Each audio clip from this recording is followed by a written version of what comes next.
kicking up another big cloud of dust that our race leaders will have to negotiate their way past. Yep, that's for sure. It's fairly thick, that dust over there when they come off the edge of the track. And over the top of the hill, Pedro Marusic's got past Jason Flett, so Marusic up to 8th position. That's probably his best position for many years, I reckon. Pedro in the HQ 30, the orange one. That's not his car, that's a mate's car, I understand. So he's a fairly good mate. So, but Fleck's doing very good in the 57. Dave Redgrove in the 71. And also McLean there doing a fairly good job. He's got a bit of a gap now from Darren Parker and the teal blue, baby blue HQ. So on to the last lap at this stage, and it's 0.9 of a second advantage for Brett Osborne.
How would you like to double your garage space and work on your cars easily? Well, bring in your own hero with a Lift King hoist. Easy to install models in 1, 2 and 4 post styles. Check the very nifty Spider 2500 portable mini scissor lift. Hero hoists are either Oz certified or carry the Euro CE, your guarantee of quality construction and reliability. I regularly stand under my Lift King, so when you need a bit of a lift, why don't you go stand under yours?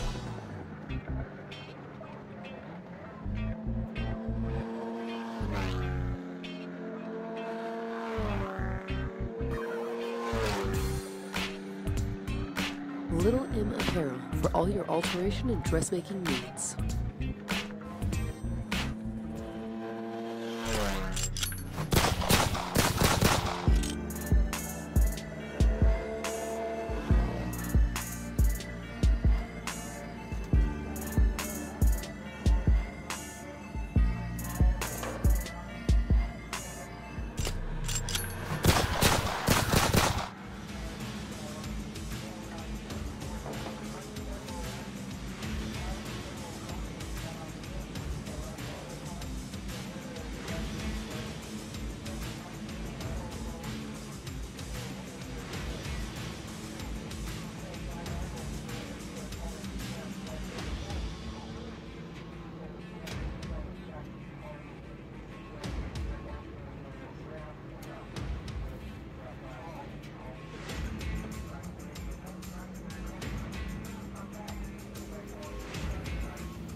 Have someone telling you that there is someone coming, because you don't often see them until they're right on you.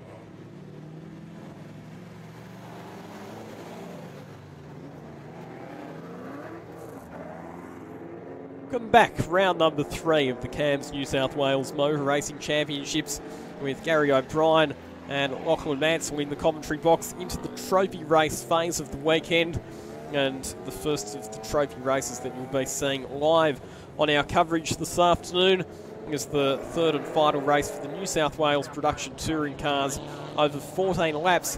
This promises to be an intriguing race, Gary, because we've got 3 fast cars all starting at the back of the grid. Well, our round 1 winner, Clay Skinner's at the back. Our round 2 winner in Tony Virag's at the back. And just to join them, the last race winner's at the back as well in Mark Kane. So it should prove very interesting how this all goes. We're looking currently at the Brad Schumacher car with aerial at the top because it's carrying in-car camera footage from Glenline for the first time, and hopefully we'll get to see some more of that during the course of this race. Reasons why these cars are where they are: there was a rear sway bar mounting issue with the Virag HSV GTS, a fuel coupling leak that caused Skinner to pit to fix up. It's just a minor connection problem, and we believe it's either a track issue on Mark Kane's car or a ride height issue. We've got 2 versions of that scenario. So, in fact, there were 5 different cars excluded from race number 2. So David Baker, Zach LaChalpo, Stuart Vaughan, Kurt Metcalf and Mark Kane all excluded from race number 2 for technical infringements. Chris Goff, who's doing a lot of the technical work for New South Wales Production Touring, is very thorough in the inspections that he conducts on the different vehicles, and he's obviously found some irregularities and thrown the book at the drivers involved. Well, which is a bit of a pity for 2 of those Class D cars, because they're involved in 2 intriguing fights for minor positions within those classes in the first race yesterday and the second race this morning. So it'd be good to see these cars coming from the back, paving their way through. I know what I'll be doing. I would get behind Clay Skinner and just follow him up the field, because he'll get the best start of that lot down near the back of the grid, of course. But in the meantime, up the front, that puts Matt Holt on pole with Daniel Herbert alongside Brad Schumacher in position 3 and Jack Winter in 4, Adam Gosling and Daniel Smith. Wow, Class D car starting out of 6th position in such a big field of cars is a phenomenal result for him.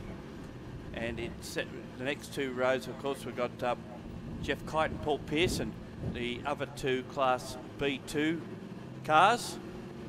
And we'll go straight at the start because we've got the green flag at the back, we've got the red light going now, and it's out and we're on our way, and Holt gets a good start despite the fact he's got 4-wheel drive cars around him, and he's going to lead the way. Now, can Schumacher get down the inside into 2nd position? He does so. So that puts Herbert back to 3rd. And a look at Mark Kane. He's made an excellent start from a bit further back in the pack. In fact, he's running side by side with Clay Skinner and Virag. Yep, in behind him. So those 3 are threading their way up through. Virag goes wide at turn 3 and looks like he'll have the inside running on Kane at 4. He doesn't get it done though, but certainly at the moment it's Clay Skinner who's the one who's pushing forward very much so at the moment. But our leader, of course, at this stage is Matt Holt in the HSV Club Sport, running out of Class A2. It's another one of our runners that was penalised. Not penalised, that one, that's, beg your pardon, one of the ones that was involved with the group that were penalised. Here comes Jack Winter looking down on the inside to make the move through into 3rd position on Darren Herbert. The 2 Mitsubishi Evos will run side by side out of turn 10, and it's Jack Winter, the young go-karter come Pulsar racer come production touring car racer, who will move up into 3rd position. Yeah, it does it down at turn 1. They were, there was nothing between them down the straight, side by side. It was just the inside running, and he runs a little bit wide out of 2, but with a sufficient advantage. There's our shot out of the back of Brad Schumacher's Subaru, and you can see the 2 we were talking about not far behind him at this stage. Further back, and here's his dice, and already we can see the A2 and A1 cars forcing their way up through the field once it started down the back. So, in fact, Mark Kane's got ahead of Clay Skinner. They're trying to work their way around Paul Pearson at the moment in that yellow VE Commodore, and it's going to be Mark Kane that goes to the outside. He'll go the long way round through the fishhook. Nice move there for Mark Kane. Grabs another spot, and in fact, he was already up inside the top 10 after the first lap. And a problem, unfortunately, for Brad Schumacher, just after he'd worked his way up into second position. His day is done, and the in-car shot there shows the frustration from behind the wheel of the Kelso electrical Subaru WRX. So it's obviously had a mechanical problem because he tried to restart it and lost drive, maybe. Maybe it's done a drive shaft or something. But he's trying to select gears and nothing's happening. So unfortunately he's out of the race. In the meantime, the race continues. Now we may get a safety car, which will benefit we have, but a safety car out on track. This will benefit those cars that started down the back because they can close up position now without any penalty being applied and without having to pass anyone. They'll get a good run off the restart. But as you can see where that car is parked, between turns 9 and 10, that it's not really in a very nice position, particularly if anyone runs wide out of 9. A lot of them don't get back on the track until they get to about that point. So, Matt Holt, your race leader. Jack Winter up to second position ahead of Darren Herbert. Adam Gosling in fourth. Daniel Smith up to fifth position outright in the Honda Integra. Then it's Jeff Kite back to Steve Thompson. Mark Kane, who has set the fastest lap of the race, in 8th position. And Tony Virag up to 9th position after starting at the back of the grid, just ahead of Paul Pearson. And then Clay Skinner got a very good start, but he actually lost a few positions after overtaking some of those cars. So he sits in 11th at the moment. Yeah. Anyone that has to drive in traffic will tell you how you lose positions. So easy to negotiate. While we're under this safety car, we'll run you through the class leaders at the moment. So the leader in Class A2, your outright leader, is Matt Holt. That's the Extreme Performance Naturally Aspirated cars. Class A1 leaders Jack Winter, who sits second outright. Darren Herbert leads Class B1. He's third outright. Adam Gosling leads Class B2. He's fourth outright. And the leader of Class D, Daniel Smith, is in fifth outright. So we've got 5 different classes represented in the top 5 positions. Stuart Vaughan leads Class C. He's 19th overall in the race. Andrew McMaster leads the way in Class E. And he's 20th overall at the moment. So is this car being moved? They're still hooking it up. So we'll have a couple more laps behind the safety car. And just to give you an idea where our rearward charging cars are at the moment, Kane's in 8th position, Virag 9th, Skinner in 10th. So they've chopped this race in half as far as getting up the field, more than half, because they started outside the top 20 and are already inside the top 10. So you would expect from this point onwards it'll be forward. Can they get the Holt in the remaining laps? It'll be 10 to go at the end of this lap. You'd think that they'd have a fair chance of getting up to the front.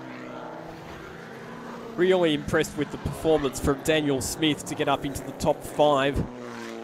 The problem for him now, though, is he's going to have some very fast and powerful cars breathing down his neck at the safety car restart. Yeah, and cars that can probably get past him fairly readily as well. So he'll still end up in the top 10, but not as far up as he is now, unless, of course, something else unfolds that we won't be aware of until that happens.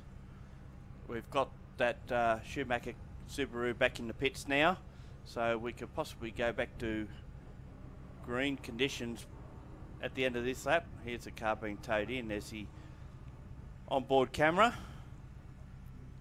Bathurst Tech on board. Very disappointing, and he's been very positive all weekend, and just a minor setback, I guess. Yeah, you and I had a couple of drinks with him last night, and he was fairly upbeat about the development of that Subaru WRX over the last few events that they've run it in. So lights are out on the safety car, and we will go back to racing this time around. So our outright race leader, Matt Holt, will control the pace of the field off this restart. And you can see that Winter's right on his back coming out of that corner, but there's no advantage for a four-wheel drive car in a rolling start, as you would expect off a standing start. And Holt continues to lead this one. Skinner will put the pressure on and goes for a look down at turn 2. Can't quite pull it off. And of course you can't pass to the control line anyway, so any advantage you might get from rolling start is negated until you can get past that control line. And haven't seen any changes from these storming group of 3 as they make the way. Probably include Steve Thompson in that group as well. He's just in front of them, and his pace would suggest that he should be further up the field as well. Daniel Smith having a look at 4th position on the tail of Adam Gosling into the fishhook. That's scary, isn't it? But he's doing it. Jeff Kite's doing a good job too in the B2 Commodore to be in 5th position, but I don't know how long that will be. Jack Winter looking for the lead up the inside into turn 10. Hard under brakes. He'll lean on Matt Holt on the exit out of the corner. Herbert comes into the play as well down the inside, and Herbert might pass the pair of them. He's going side by side. He is. He's in front as they cross the line only by fractions. But Herbert has pulled off a brilliant move, and now, as we see, Winter got wheels off the track and has run wide at turn 2. Found that ditch that they all talk about, which upsets the car. He gets on, but he's lost positions. Jack Winter's one of those young drivers who just has no fear. He kept the boot into it. He's lost some positions, obviously, as a result of that off-track excursion. As we see, Mark Kane tries to get down the inside of Jeff Kite. Mark Kane in the HSV Club Sport, Jeff Kite in the Commodore SS. So the engine, red line. Yep. So the engine in the Holt HSV is a bit more powerful, and it will have better brakes as well. Up the inside he goes. Mark Kane grabs another spot, makes his way through at the fishhook. Yeah, and distanced himself a little bit from Clay Skinner, who will be attempting to follow him through. And here we can see Steve Thompson going for an inside move on Daniel Smith. Not quite close enough. You would think that the car would be quicker in a straight line, be turbocharged 4-wheel drive against the front-wheel drive. Oh, and here comes Tony Virag trying to go past both of them on the straight, which he'll do. Only just, though, because Jack Winter was easing him across almost into the grass. Yeah, you can see the performance of the HSV GTS supercharged 6.2 litre Holden. As in a straight line, there's probably nothing likely to bother it here.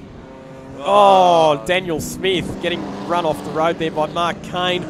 And he has to drive back onto the circuit, drops in behind Clay Skinner on the run down the hill. So there's been a bit of agitation in this race, hasn't there, with people running off the track. If you don't get out of my way, I'll force my way past you. But I don't think there was much in the way of contact with that. You can see him just in front of Kite here. Comes out of that corner.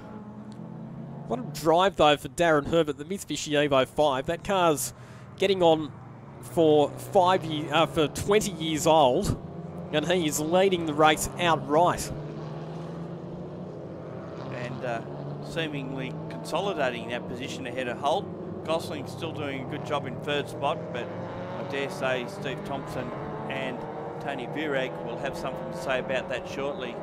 They go for the run up the hill this time, and got a side-on view of those cars running up the hill. You can see just how much pace they've got. Thompson, firstly, tries to get alongside the BMW, not quite there. That's the E46 model version, 3 litre straight 6. It's the ex-Brian Anderson car. In fact, it was formerly raced by Brian Anderson quite successfully in lots of different categories. In fact, he raced it in everything from improved production to production sports, production touring, Super TT, Wakefield and Winton 300s. Yeah, and as a production car as well, not changing it to suit the regs of the category he was running in.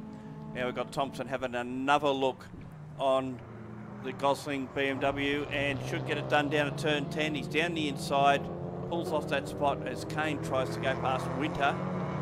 Quite close enough there, but he gets a run out of the corner and he's on the inside, so you expect that the HSV might have a little bit more straight line poke. It does. And he gets that job done. Tony Virag moves up ahead of Adam Gosling as well, using the straight line of the HSV. Jack Winter, gets Adam Gosling at turn number 2. He was coming into that corner way too hot, Jack Winter. No way that he was going to pull that up, and you have to feel sorry for Adam Gosling because he was very much the innocent victim in that one.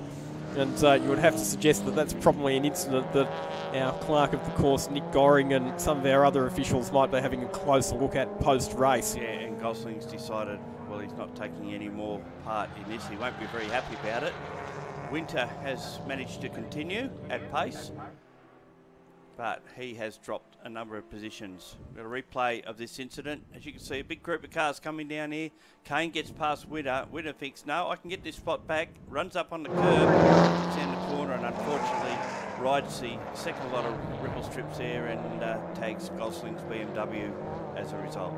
That was never on, was it, down there? He had no chance of pulling that car up and making the corner. Back with the live action now, and Holt has actually closed up on the back of Herbert. We've actually got less than 4 laps of this race remaining, and they've got a fairly sizable gap over position 3. It's 4.6 seconds, the gap, so I can't see it's Thompson or Virag or Kane or Skinner making up that space. At least they've got themselves back into the top 6. Courtesy of that safety car earlier. Yeah, especially Tony Virag. It's been a good drive back of the grid up to 4th position. Mind you, a few people have done their very best to get out of the way, haven't they? Yeah, yeah. There's no doubt.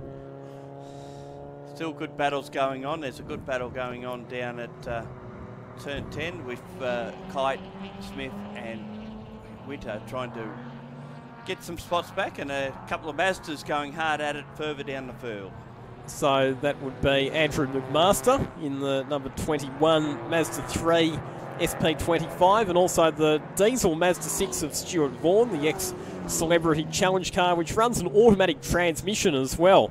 And in fact, Stuart Vaughan made the comment to me earlier in the weekend that sometimes with the auto it makes it a higher gear than you want, and we've got a lead change with Matt Holt getting ahead of Darren Herbert. So he'd been stalking Herbert for a number of laps and finally manages to make the move through up the top of the hill. So our race 2 winner goes back to the front. He's had to work hard for that position though.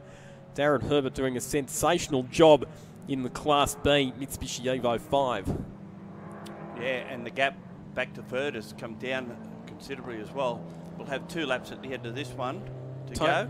Yeah, Tony Virag's not as close to the back of Stephen Thompson as what he was on the previous lap, so Virag, in pushing hard to make up on with those positions, might have just taken a bit of performance out of the edge off the tyres that they use. So 2 laps to go.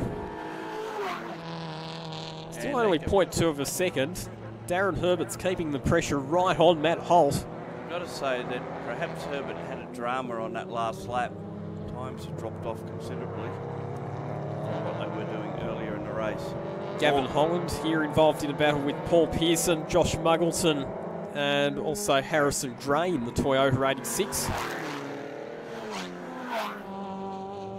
Lots of good dicing going on all throughout the field, and that's been a trait of this category throughout the weekend.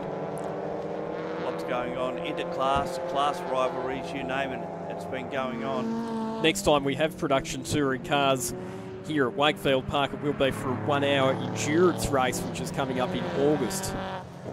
As part of the New South Wales State Championships again. Correct, yep.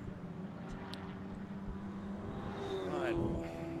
Our race leaders with 1 lap to go at the completion of this, and Herbert did have a look at Holt down at turn 10, but wasn't quite close enough. Still, you'll have another look on this lap, leaving his braking to the ultra last minute to try and get that a little bit closer to that HSV. But you can see going up the hill, Holden just has a little bit more in a straight line, and it's big enough to hold out most things through the corners. And Kane and Virag look like they've got, Virag has got past. He hasn't got past. No, they're just putting a lap there on the Mazda 3 of Kurt Metcalf. So no change in that battle at this stage, although Steve Thompson ran a little bit wide out of turn, almost gave himself a moment. But coming up to the last corner now will be Matt Holt, who will lead through the final corner. So out onto the straight for the last time this weekend, and it's Matt Holt in the Class A2 HSV that takes the win ahead of Daniel Herbert in the Evo. Steve Thompson takes out third. Tony Virag from the back in fourth. Kane in fifth. Then we've got Clay Skinner in sixth.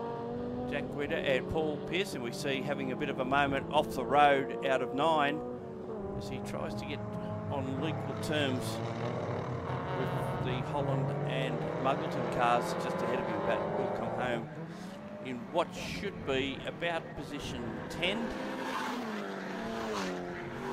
So a quick run down the field. Holt, Herbert, Thompson, Virag, Kane, Skinner, Witter, Kite, Smith, Holland, Muggleton, Pearson, Gray in 13th, Baker in 14th, Scalpo in 15th position.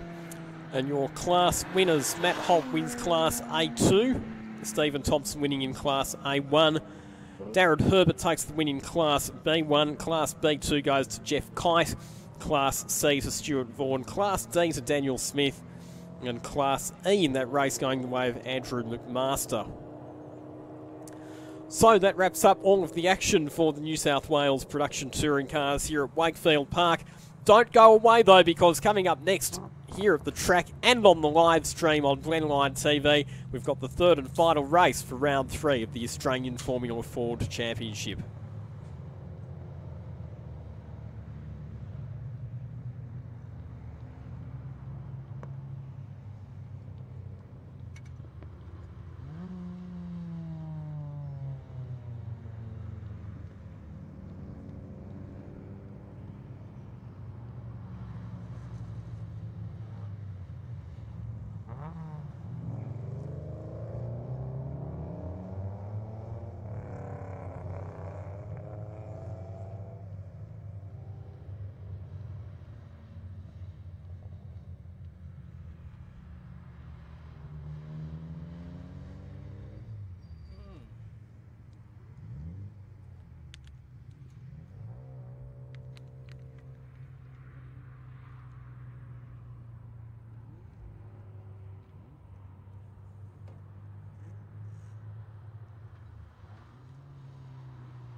From production cars to low-slung, sleek open wheelers, we've got it all covered here at round 3 of the Camps New South Wales State Championships at Wakefield Park. It's trophy race time for the Australian Formula Ford Championship, third round of their championship.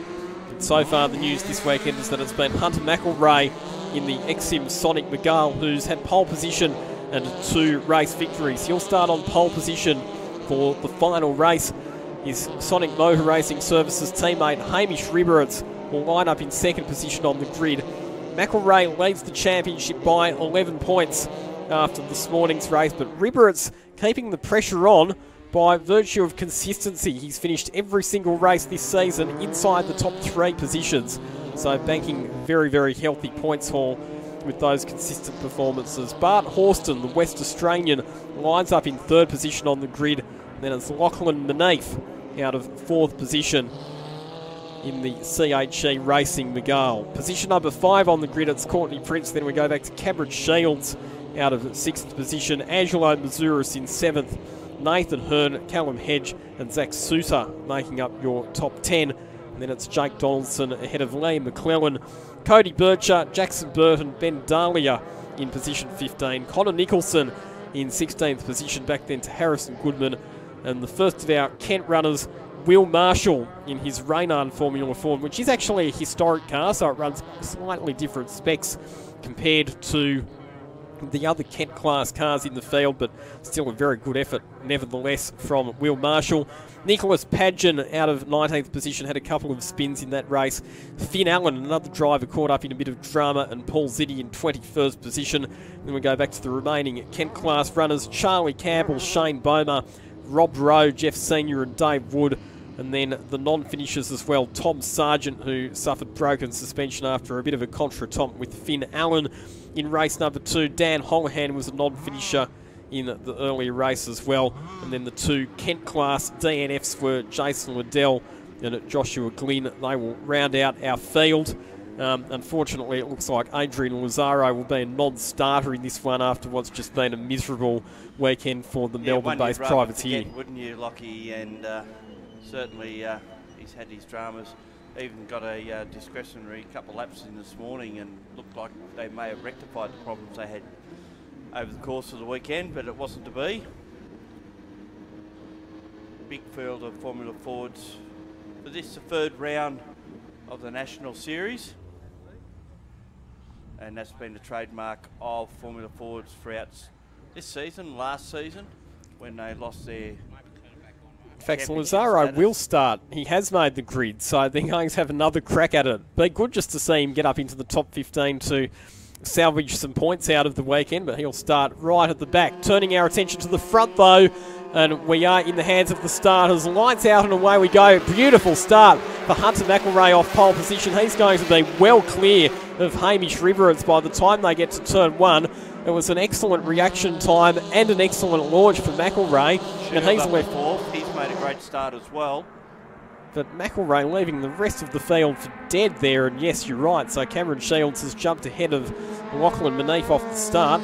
Liam McClellan in the yellow car in our live stream shot, slotting in ahead of Zach Souter. So Liam McClellan getting a pretty decent start as well, making up a couple of positions on this opening lap. There's Angelo Mazuris. He's just ahead of Jake Donaldson, and just behind Nathan Hearn, who's putting some pressure on Courtney Prince as they exit the fishhook. And we've got a car off at the fishhook. That's Connor Nicholson, who's rotated and ends up in the dust on the right-hand side of the circuit. Hopefully you can get that going quickly and get back underway. Those couple of these, sometimes you stall these cars, you can't get them going. And has that got damage to the right rear wheel? And Connor Nicholson's out, and with that car in that position, that will almost certainly create a safety car situation. Not out yet as Shields attacks the back of Horston going up the hill. Doesn't quite pull it off, but we will have a safety car for sure. Double yellows down there at the moment, and there is a safety car now being called. So I've got a feeling that car's got damage to that right rear wheel, so there might have been someone else involved in that one.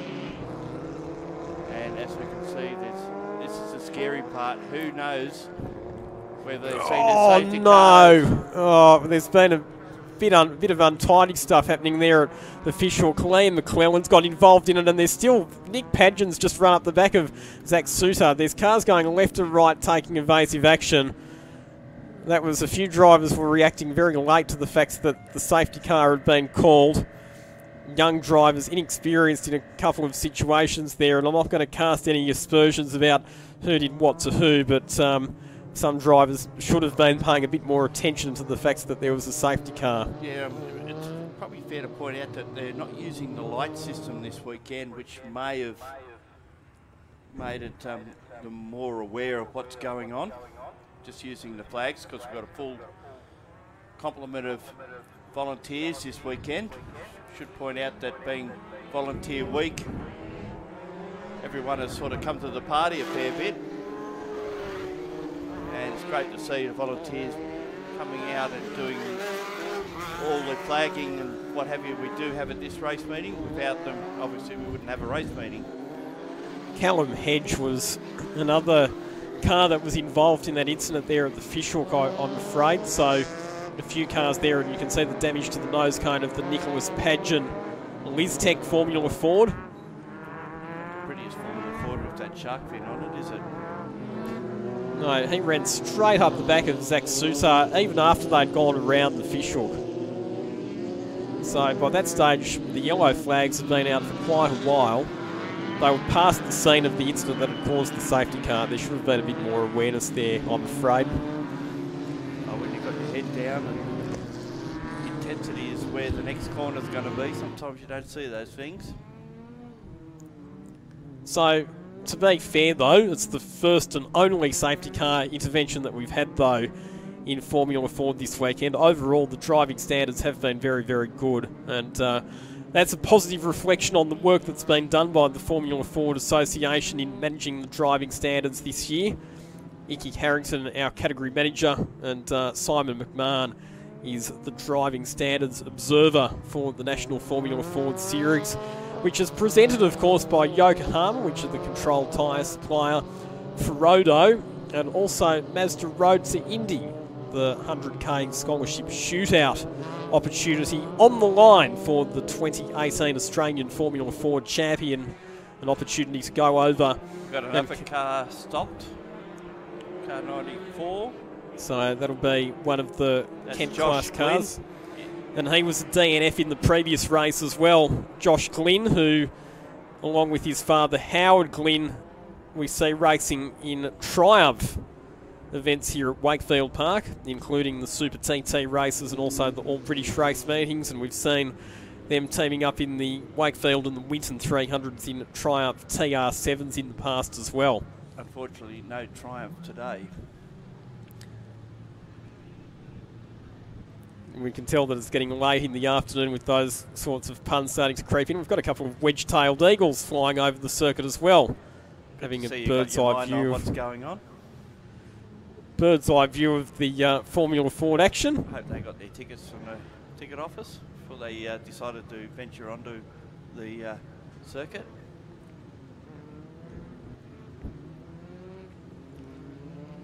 So we'll go for at least another lap under safety car because we'll have to get that car of Josh Glynn retrieved. That's up towards turn 3. And it's just been hooked up as we speak. And that's the other car that was spun off down at turn 7, out for the event. So unfortunately, we lost 2 cars in the opening lap, and we're now on lap 4 of this scheduled 15 lapper, I think it is. Correct. So it's actually the longest race on the program for Formula Ford this weekend. And apart from the production sports car 30-minute races that we have, it'll be the longest race altogether.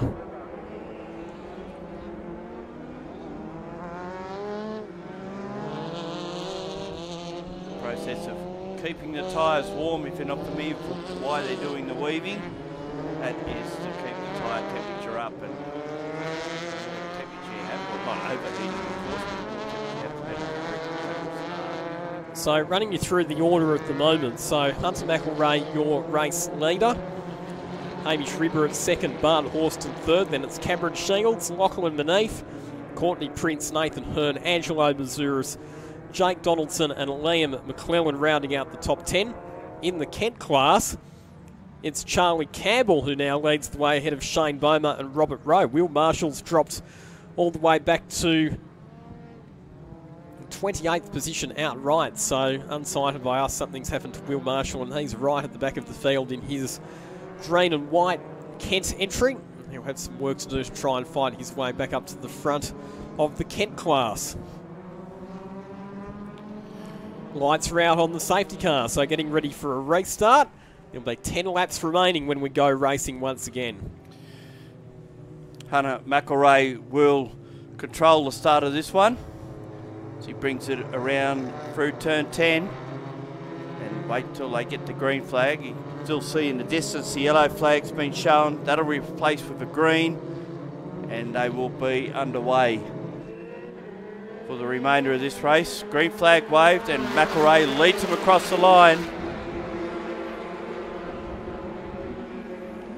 A few drivers leaving big gaps to the cars in front of that restart. Lee McClellan had left a good couple of car lengths between himself and the car in front.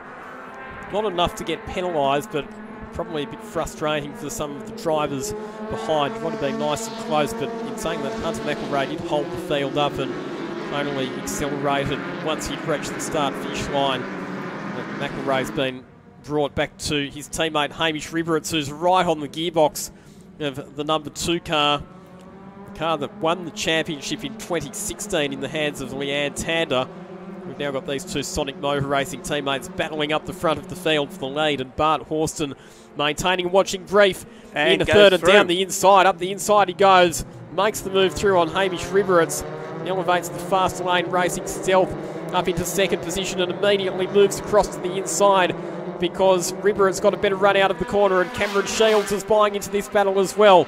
So it becomes a three-way contest for second position and a competition to see who can break the latest into turn 2, which will be Bart Horston. So he holds down second position, and Ribberett gets relegated back to third spot. Then it's Cameron Shields. Locking beneath, still in there as well, just ahead of Courtney Prince. Been a good comeback from Shields, who didn't qualify that well, but in each race so far has managed to move forward. Currently in 4th position as we see a change behind him. Courtney Prince getting the move done on Lachlan beneath, so Courtney Prince up inside the top 5. And we've got more dramas at the fishhook, and again it involves Nicholas Padgen in the Liztech. The nose cone now almost completely off that car, and Nicholas Padgen's going to pull completely off the circuit, and his day is done. Beneath going further back to field. I think I've seen Nathan Hearn trying to get past him at turn 10. He does so. So Prince is into 5th, Hearn 6th, Manith in 7th, and more dramas. Liam McClellan again. And Jake Donaldson coming together, both of them running off the road at turn number 2. Liam McClellan's been in the thick of the action this weekend. He'll have to keep his foot buried, but he's not going to make it through the gravel trap. He will be bogged in the sand at turn 2. And that incident, combined with the fact that we've got Nicholas Padgen's car stopped at the fishhook, could, yes, we're going to see another safety car intervention. Hasn't had a very good run this weekend. Twice off the road in race 1. Made up some ground in race 2, and unfortunately it's ended with a visit to the bunker at turn 2. And more dramas for the number 58. That car's certainly been in the wars. Nick Padgen in the Liztech. So we're going to have this safety car will be a fairly lengthy one.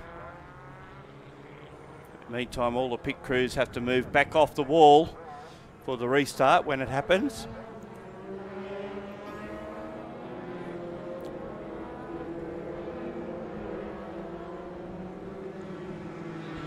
It's been a shocking weekend for Liam McClellan. He actually qualified inside the top 5. When you think about the results that he's had in each race, it's hard to believe that he could have started as high as 5th position, because he's just been in the thick of the drama for the rest of the weekend. And he was 3rd in the championship coming into this round, so this weekend is going to be very, very costly for his points tally. He was being mentored by James Courtney last year, wasn't he? Yeah, and still is part of the JC Karts program, I believe. James Courtney certainly was involved in a mentoring role replay last here year. coming up. We can see a bit of it. Yeah, unfortunately for car 35 there, Jake Donaldson. to be caught up in that. He was just the innocent victim, really. He just got carted wide, but fortunately got himself through the sand trap and out the other side. But McClellan wasn't so lucky. As much as he tried to keep the power going, it was just going deeper into the sand. And it's a weekend he'd rather forget at Wakefield Park this weekend. Here we again another look at it. Yeah, McClellan just got up on the ribble strip, ran a bit wide, and Donaldson just tried to get out of it, but he was also going to run wide, or else he was going to have contact. Donaldson was pretty late under brakes as well, wasn't he? Indeed, yeah. No doubt that.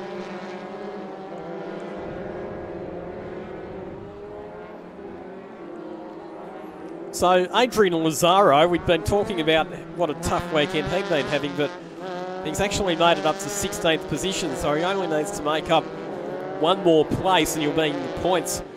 In fact, if we have a look at the results, he'll get points regardless, because Finn Allen, who's in 13th position, is only registered for state championship points. So Lazaro is actually the 15th best of the National Series competitors. In Kent's class at the moment, it's Charlie Campbell leads the way ahead of Will Marshall. So Will Marshall had done a good job after that last safety car, because he'd moved up from being last in the Kent class up to being 2nd in the Kent class, and will now be right on the tail of Charlie Campbell in the Anglo Motorsport entry.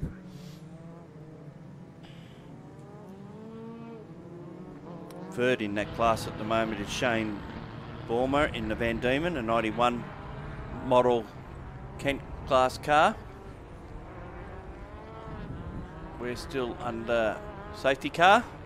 This will bring them up to the completion of lap 10. And of course, leaves us a 5-lap sprint to the end, and if the last restart's anything to go by, we could be in for quite an entertaining final 5 laps of this one. The old motorsport cliche that safety cars breed safety cars certainly rang true, didn't it, in that situation? Drivers see that there's an opportunity to start making up positions when the field gets compressed by a safety car. So Lee McClellan's car now hooked up to the recovery vehicle, so don't think there'll be any actual damage to it because most of the speed was washed off by the time he'd made it into the gravel trap. So if they can tow him out, he can probably resume. The problem for him, of course, is that he's now basically 3 laps down on the rest of the field, so well and truly out of contention. And also out of contention for any points whatsoever from this race, which will hurt, as you mentioned before, hurts his 3rd place in the overall standings.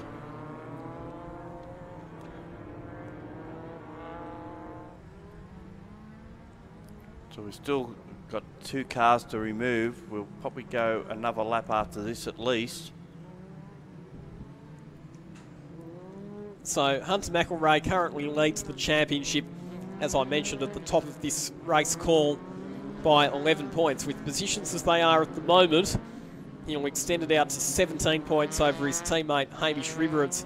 If he can hold on for the race win in this race, he'll also become the most successful driver in National Formula Ford here at Wakefield Park, with 4 race victories, moving ahead of Cameron Hill, who he's currently tied with on 3 race wins each. So overall in the series, with 9 races, when this one's finished, McElrea have won 7 of them. But again, Hamish Ribberets is keeping himself in the game by continually finishing in the top 3. And he won the other 2. Correct, yep. The checkered flag's out, so we've had a declaration. So there you go. Hunter McElrea is your round winner of round number 3 of the Australian Formula Ford Championship here at Wakefield Park. So everything that I just talked about now becomes official. Hunter McElrea, the 2-time round winner, the most successful driver here at Wakefield Park, the championship leader by 17 points. Bart Horston gets 2nd overall for the weekend. A sensational performance for the West Australian driver. By far his best weekend in Formula Ford for the Fast Lane Racing team. Hamish Ribberets finishes up 3rd in the race and 3rd overall for the weekend. So congratulations to our 3 place getters. Yeah, and Cameron Shields up to 4th spot. Courtney Prince 5th. Then Nathan Hearn in 6th after qualifying somewhere around 14th to fight his way up through the field. Lachlan Minif is in 7th position. Angelo Mazzaris in 8th. Then we've got Burton Sutar rounding out our top 10 Kent class cars. So Charlie Campbell gets the race win in the Kent class, ahead of Will Marshall and Shane Bowman, but it will be Will Marshall with his previous 2 wins who ends up as the round winner for the Kent class for the New South Wales State Championship. So we do have a few Formula Fords to recover from around the circuit. While that is happening, we're going to take a break here on commentary and on the live stream. Coming up next will be the opening race for the production sports cars. Back with more very shortly.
Little M Apparel for all your alteration and dressmaking needs.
Welcome back, everybody. Great to have your company on Blendline TV right around the world, on YouTube and on Facebook Live, on the Blendline TV and the Wakefield Park Facebook pages.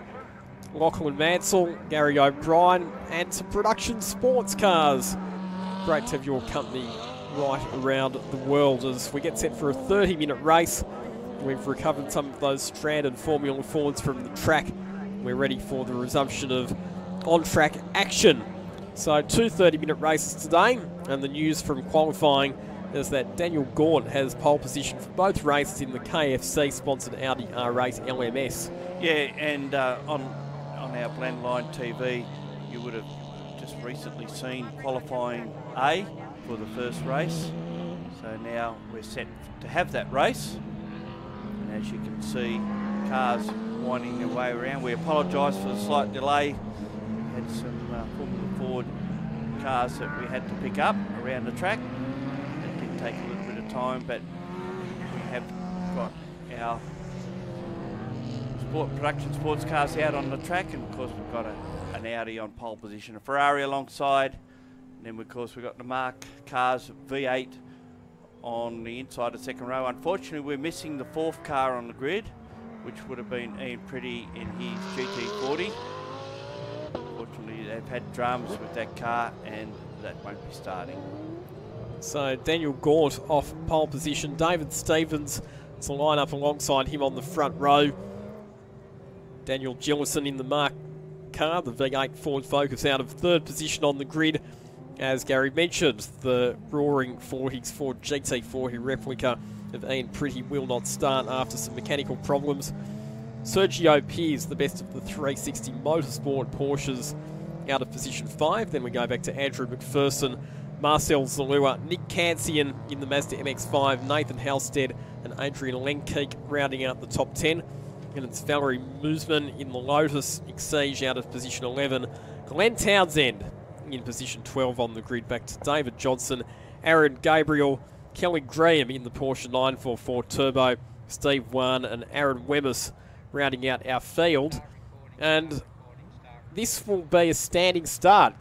Gary and I were actually having this conversation off air. Normally when you have GT races it's a rolling start, but because this is a state level event, and we've got one in the pits as well, car 73. With Glenn Townsend and Nick Kansian just being guided into his correct grid position as well on the inside there of the 4th row of the grid.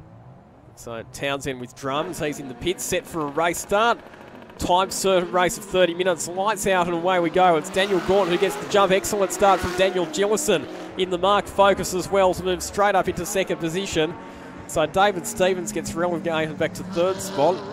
And the Ferrari's normally very tardy getting off the line, and we've seen that quite evident right then. Andrew McPherson picking up spots off the start. Was saying to us before the race started that they didn't practice on Friday, so qualifying 1 was practice, qualifying 2 was qualifying, and now he can settle down and get in the race. He's capable of getting into the 59s, he said, so he should be able to take it up to these front runners. He's got ahead of the 2. Oh no, it was just we give Andrew McPherson a wrap. He has a spin, and Sergio Piers in the 360 Motorsport 997 Cup car has to go off the road to take evasive action, and McPherson will go right to the back of the pack. So that is the commentator's curse demonstrated to perfection. Daniel Gaunt leads the way. So interesting that they did the standing start, because often a lot of the clutches in these cars are quite fragile. As we see a move there with one of the Lotuses, that'll be Musman making the move down on the inside of Adrian Lenkeek at turn number 10.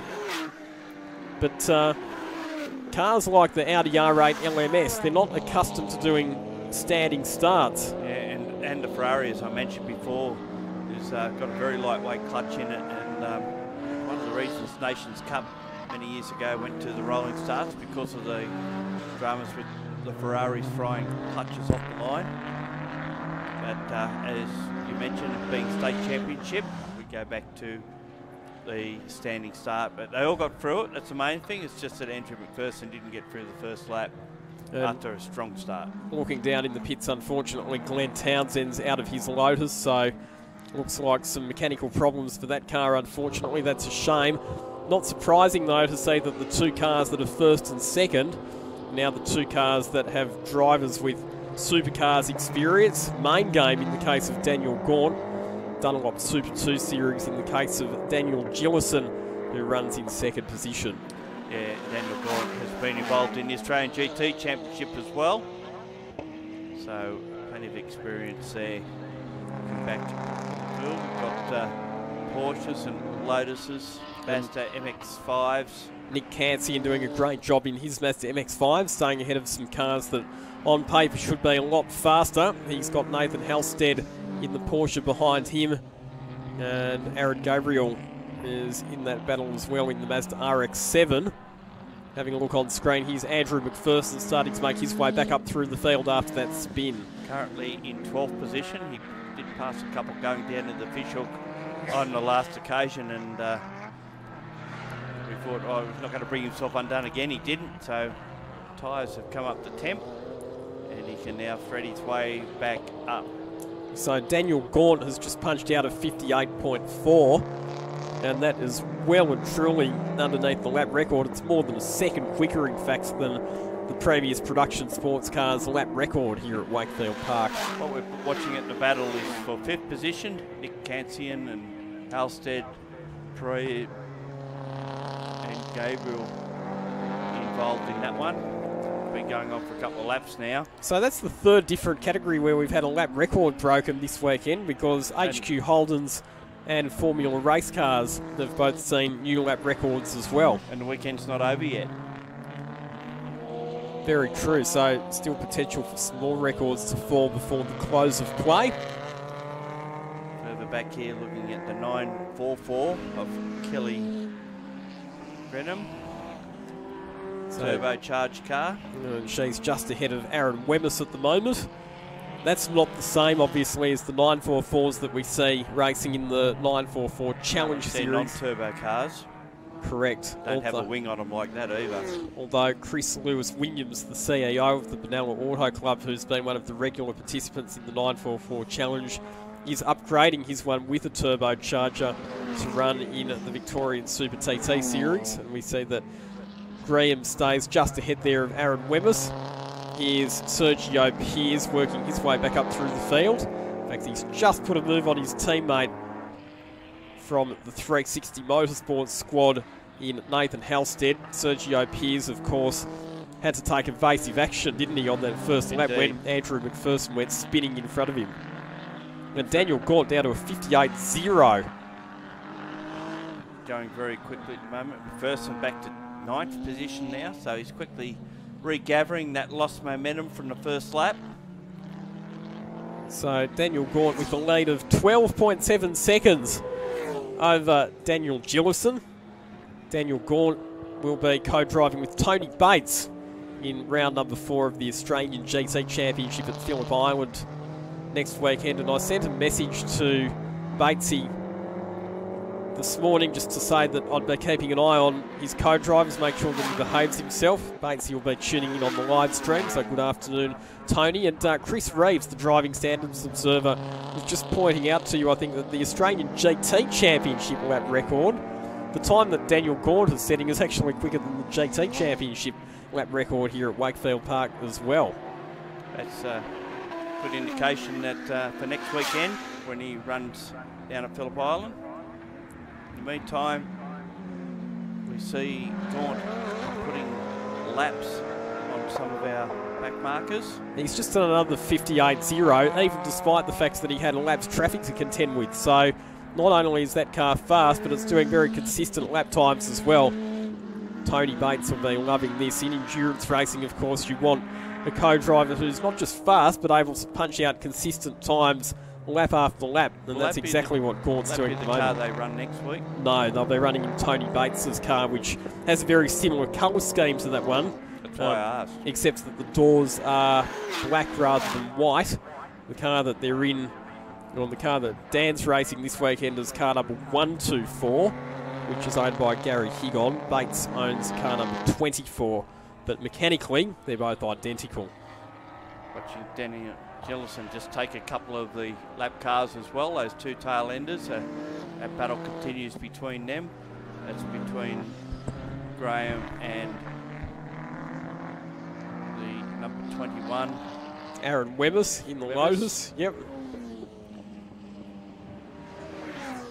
And McPherson continues along, still in 9th position, but he had a fair bit of ground to make up before he can get to 8th, and he's already reduced that quite considerably. Marcel Zalua, the best of the Porsche Cup cars in the race at the moment. In fact, he is the best of the Porsches altogether, as we see Nathan Halstead. So he's engaged in a battle at the moment with Aaron Gabriel, and Gabriel's just got past, and here comes Andrew McPherson in the Porsche GT3R. Passes both of them. Yeah, the GT3R does have a bit more power compared to the standard GT3 Cup car. The GT3R was homologated for FIA GT3 specifications, so you would expect it to be a bit faster than the normal Porsche GT3. We've seen some very impressive performances from that car. Yeah, a lot of Porsche GT3 Cup cars are hand-me-downs from the One Make series.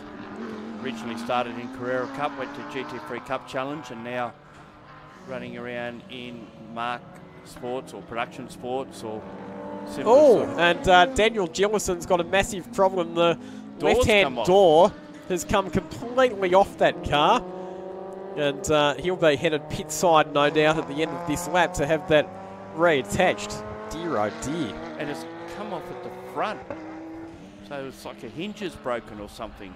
I wonder if he had contact with a lap car or something. But it's an odd one because the door actually opens at the back. So what's holding it on is just the latch. And so the reason that Daniel Jellison's being passed by so many cars is because he's left the door wide open for overtaking opportunities. That's poor. Obviously, I spent too much time hanging out with Dave Stilwell at Winton last weekend. Yes, indeed. Yeah, you've got to buy a new joke book. So you'll be headed in this time around. I don't think it'll be anything mechanical, and provided that... race tape will fix it? Yeah, provided they can just tape it up. There's nothing to stop that car getting back into the race, but obviously it is quite a slow trip back to the pits because he wants to make sure that the door is still attached to the car. And in he comes. So that was the car, don't forget, that was running in 3rd position outright. You want to hope that the pit entry is 2 cars wide, or he might not get through it. There it comes. Fortunately, they're right at the top end of the pit lane. I can see Lisa Montgomery there running up there to get to work on that car. What have you done to my car? And pulled up immediately coming into the pits rather than go down pit lane. The car in front of them parked there is not in this race. That's Tony Virag's production touring car. But they'll fix this one up fairly quickly, I'd imagine. Race tape getting a good workout.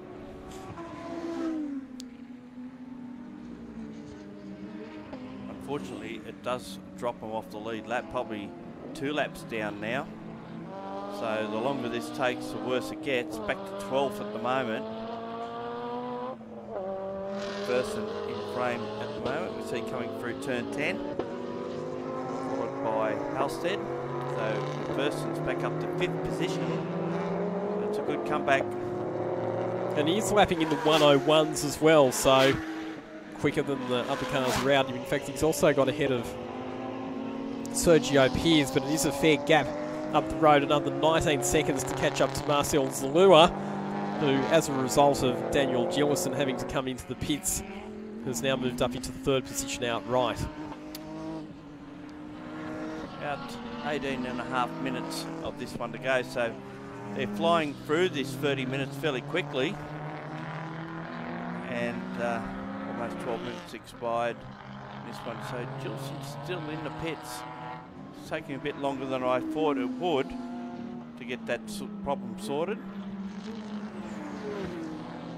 In the meantime, the race continues, and our race leader has a 24.3 second margin at the end of lap 11. David Stevens in 2nd.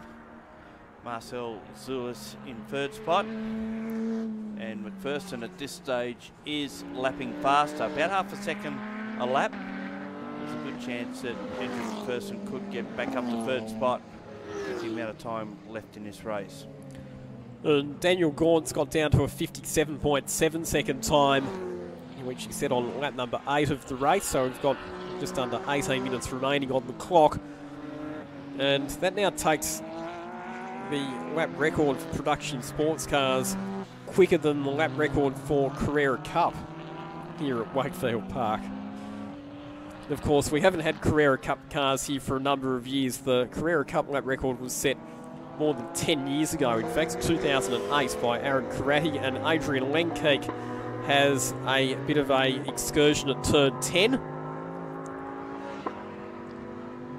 He's one of the newcomers to production sports car racing, expecting to see him in for some rounds of the Porsche GT3 Cup Challenge this year as well. Gets it going. Here's Gilson returning to the track. As one door closes, another door opens for Daniel Gillison. You're getting worse as the afternoon gets on, Lucky.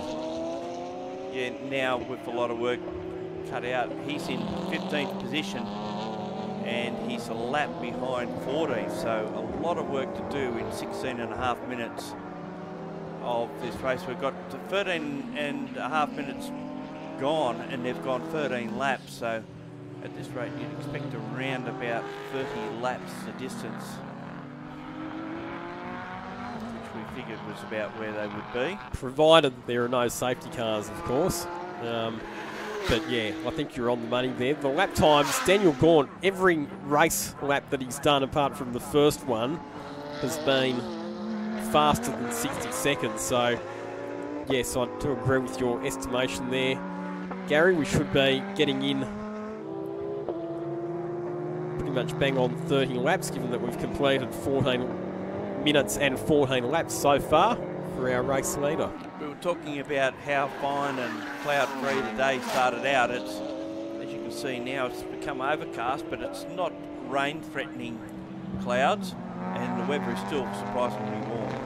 Yeah, although it will cool down. One of the things that we've seen here at Wakefield Park is that once the sun disappears, particularly late in the afternoon over the last week or so, as the temperature does come out of the air very quickly. So those of you tuning in a different time zone, it's currently 2:33 Australian Eastern Standard Time here at Wakefield Park. Still plenty more races to go after this race, which is race number 1 for the production sports cars.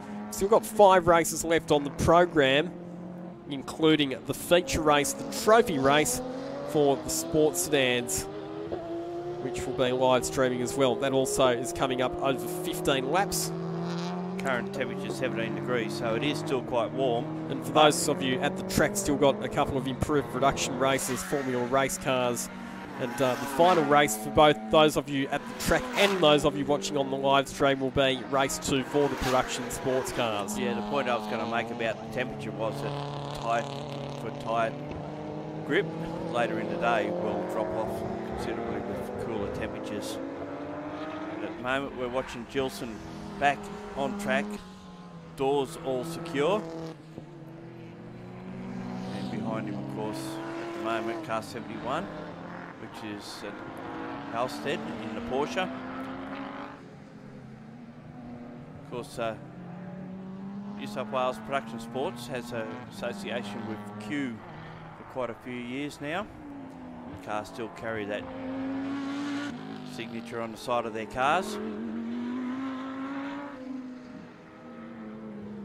Much the same way as this one carries KFC on it.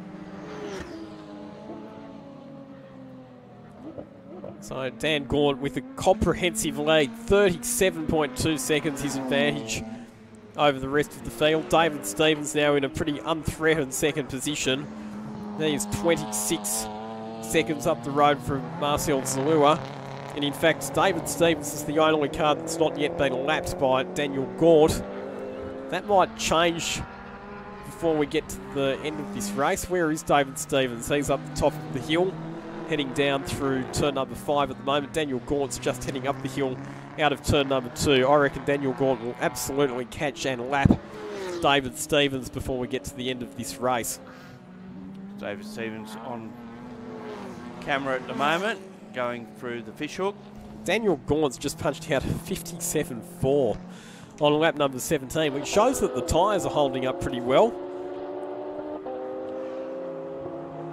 There's Gilson coming through as well. They're not all that far away. So the sports racer lap record is 56.8, which was set by Roger Ianson here in 2014. In the west. Yeah, they're not all that far away from those sorts of times.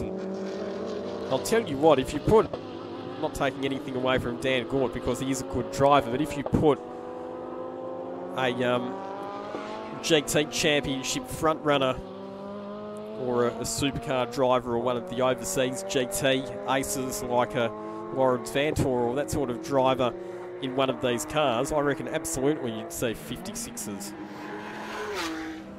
We might see it before the end of the day even.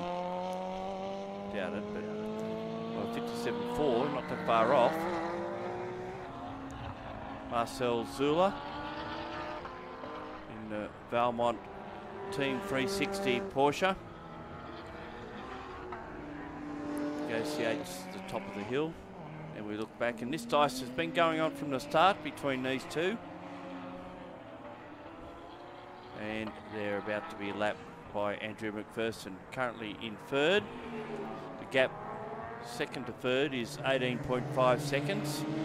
Zula, who is in third at this stage, we just seen a little while ago, I think Zula is sort of getting towards turn 10, and McPherson coming down towards turn 7, slips down the inside of the 944 Turbo Porsche. Meanwhile, Daniel Gillison, who's back out on the racetrack, is punching out that car's best lap times of the race. Now the door's been all taped up. So the problem for him, though, is that he's more than a lap behind the next car, so he'll struggle to make up any positions before the end of this race in terms of the outright positions. And what, around 4.8 laps behind the race leader, so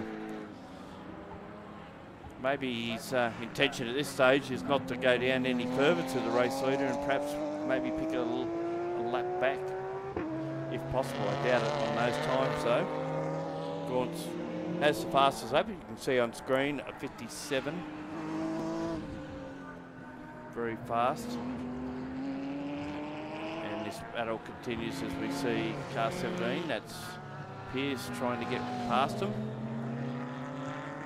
And does so. The second of the Valmont entries from Team 360.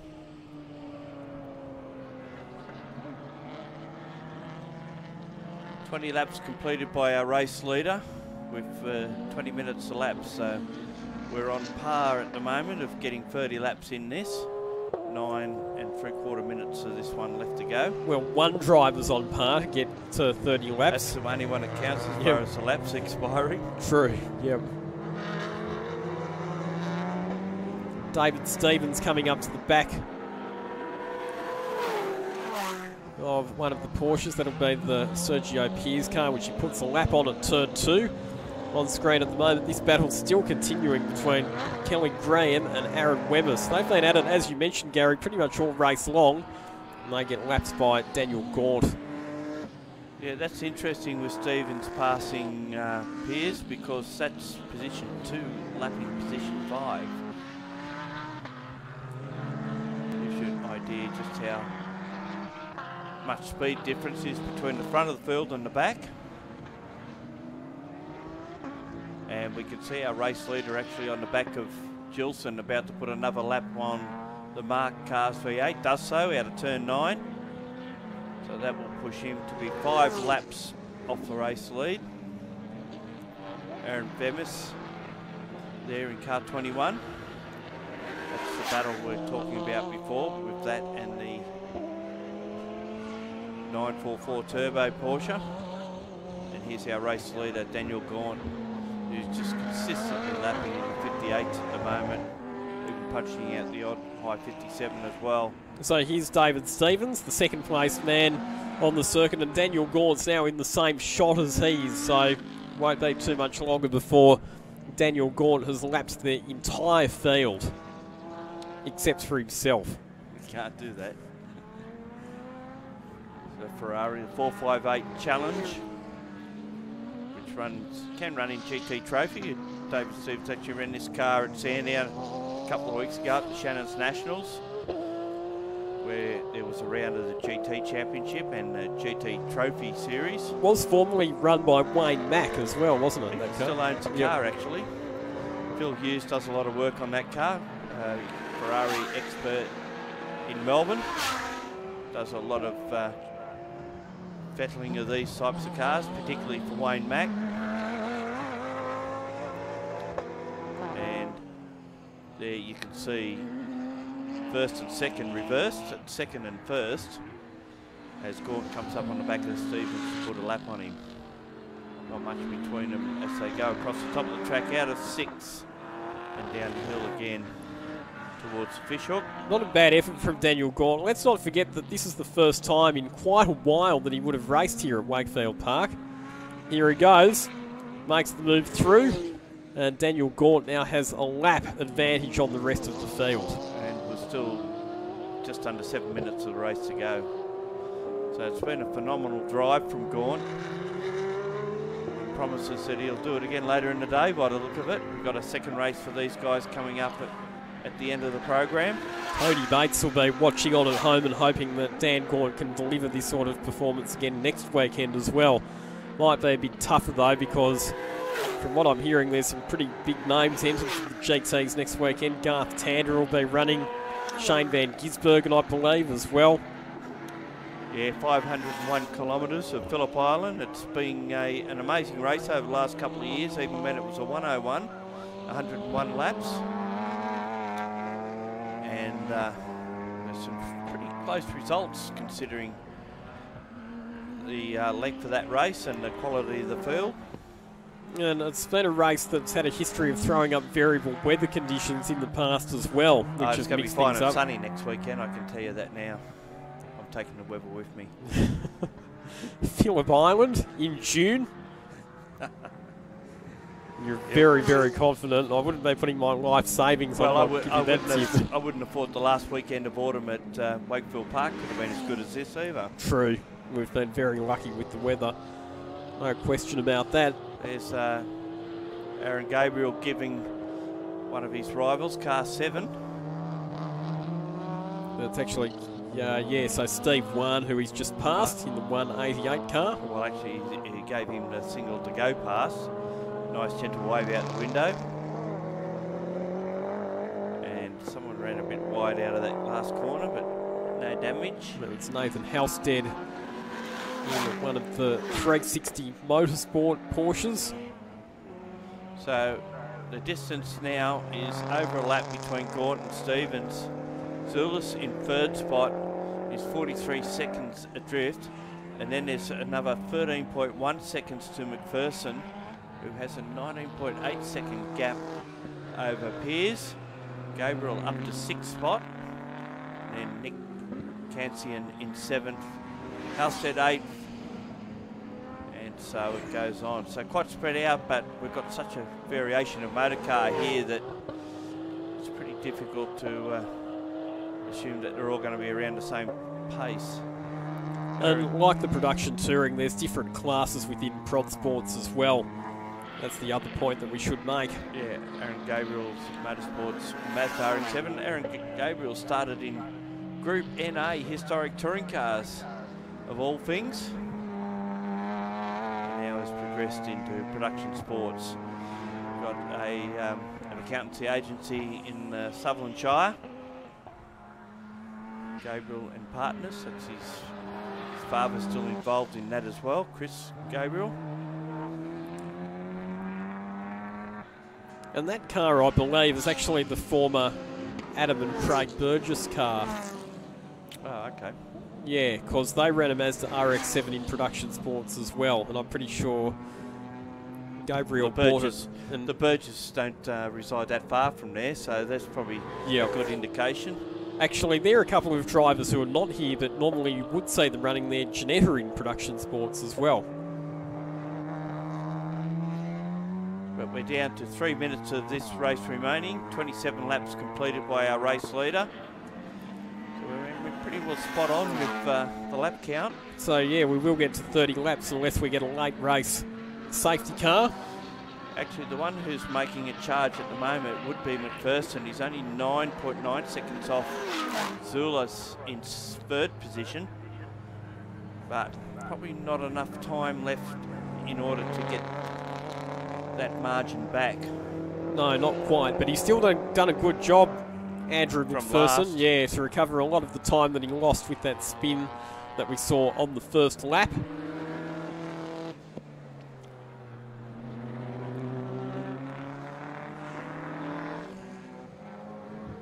So Daniel Gaunt is on what will be his third last lap of the race, so he'll get 2 more laps after this one. Halstead in car 71. So he'll actually in car 6. He'll actually get to 31 laps. Yeah. Daniel Gaunt. Yeah, because the last lap will start before the time clicks over. Yep. Yep.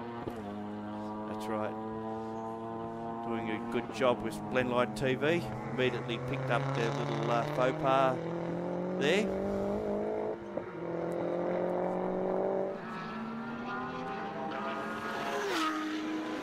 This race down into the last 2 minutes, just 1.5 left to go. Daniel Gaunt, the race leader, and this little gap battle between car 71 and 6. That actually is a battle for position as well. It is So indeed. only 1.2 seconds. Nick Cansian, that's been a great drive. That Mazda MX-5, which continues to take the fight up to some much more powerful cars. And Nick you are- Cansian, one of the drivers who is a bit of an undiscovered talent, I reckon, because he was very good in go-karts as well. Never really had the financial backing or the opportunities to pursue some of the more recognised junior development categories such as Formula Ford, but he's had some great results in that MX-5, particularly in the Winton and the Wakefield 300 endurance races. What has happened outside our eye shot has been that Daniel Gilson's actually picked up a couple of spots. He's now running 13th. Just in a matter of the last lap or so, he has... He got ahead of Aaron Wemyss, yep, and also Kelly Graham on yep. this particular lap, Yep. just past her. So that's it's been worth fighting back for. And here's our race leader. What would be the last lap checkered flag being unfolded. Lap 31 and 9 seconds left. So this will be the culmination of this race. And it's been a dominating drive, there's no doubting that. He has whooped them. Yeah, comprehensive race victory for Daniel Gaunt. Probably not to be unexpected given both the pace of that car and the recognised credentials of the driver, but nevertheless, to lap the entire field, including other GT spec cars in a 30-minute race, that's a very impressive performance. So congratulations to Daniel Gaunt, who wins the first production sports car race here at Wakefield Park this afternoon. Yeah, and we have to wait quite a bit for David Stevens, who comes down the straight now. McPherson in front of him, but that won't matter. So McPherson actually only finished 3.5 seconds behind third place Zulas. And he set his personal best lap of the race on the last lap as well, so he came home with the wet sail, Andrew McPherson. Gangbusters, as we like to call it.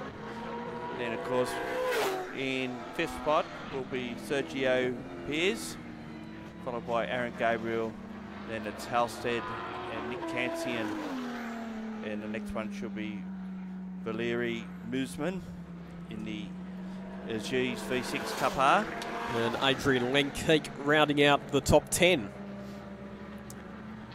So that is Production Sports Cars race number 1 done here at Wakefield Park. On the live stream, time for a quick break here at the track. We've got the improved production under 2 litre race coming up next. The next live stream race will be Sports Sedans race number 3. It's coming your way very shortly on the live stream. For those of you at the track, improved production under 2 litre trophy race is up next.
you like to double your garage space and work on your cars easily? Well, bring in your own hero with a Lift King hoist. Easy to install models in 1, 2 and 4 post styles. Check the very nifty Spider 2500 portable mini scissor lift. Hero hoists are either Oz certified or carry the Euro CE, your guarantee of quality construction and reliability. I regularly stand under my Lift King, so when you need a bit of a lift, why don't you go stand under yours?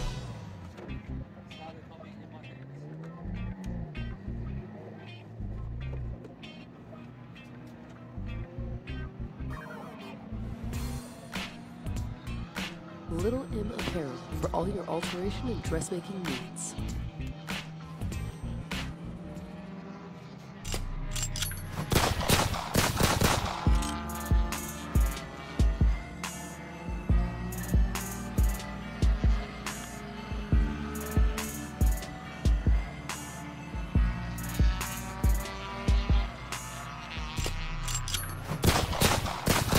Winner on pole position, the green flag waves. And it's a good start for Jarvis. He will slot ahead of Hugh McAllister into the lead. Russell Wright pokes his nose down on the inside of McAllister, but has to tuck back in behind. Chad Cotton moves up into position number 4. And then it's Craig Harris in 5th position. Cameron Sendall and Greg Willis going side by side.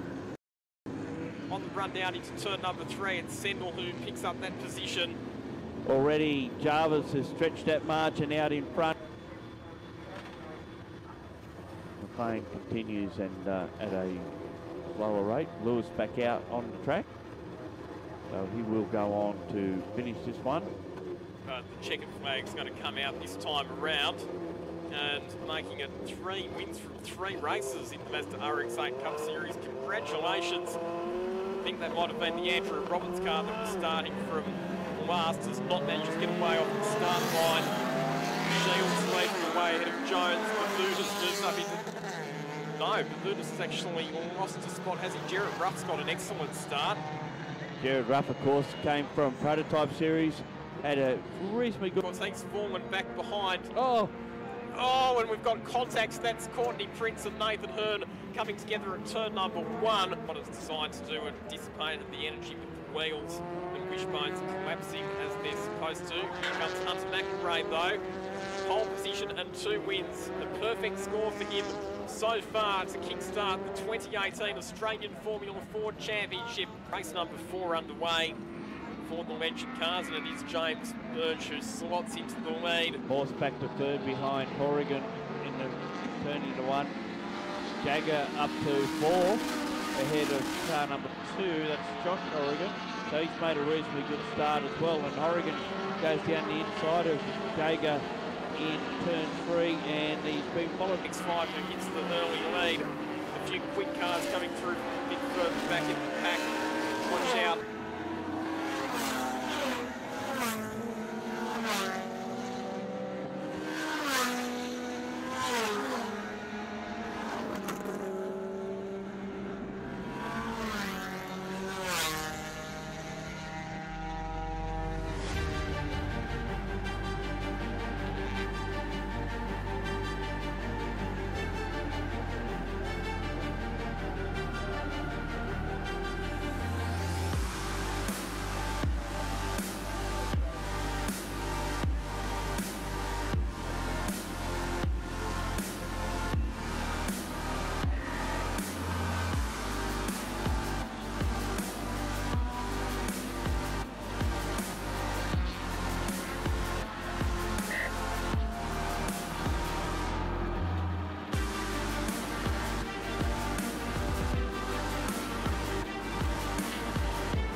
From the number 14 McGowan for CHG Racing Team, and and Southern Star Truck Centre. Join me for a lap around Wakefield Park in the Formula Ford.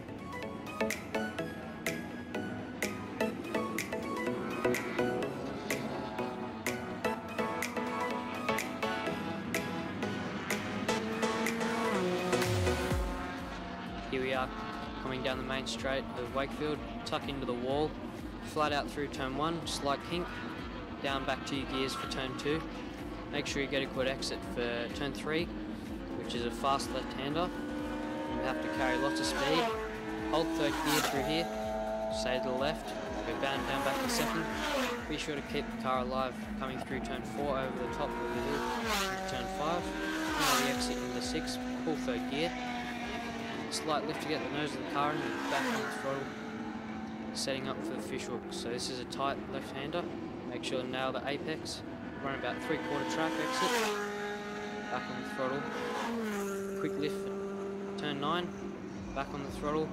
All about setting yourself up for turn 10. So pulling 4th gear. Back down 3rd, 2nd. Turning in, nailing the apex. Quite a late apex there to finish your lap at Wakefield Park. Welcome to round 3 of the Australian Formula 4 Championship at my home track, Wakefield Park.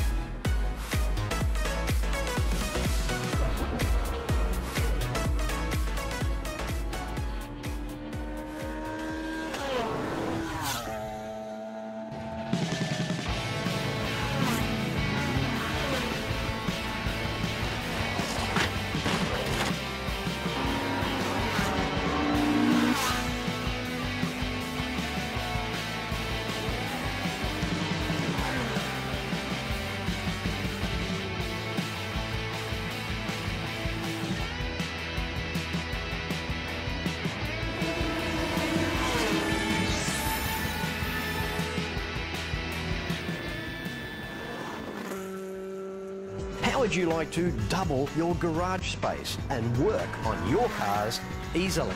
Well, bring in your own hero with a Lift King hoist. Easy to install models in 1, 2 and 4 post styles. Check the very nifty Spider 2500 portable mini scissor lift. Hero hoists are either Oz certified or carry the Euro CE, your guarantee of quality construction and reliability. I regularly stand under my Lift King, so when you need a bit of a lift, why don't you go stand under yours?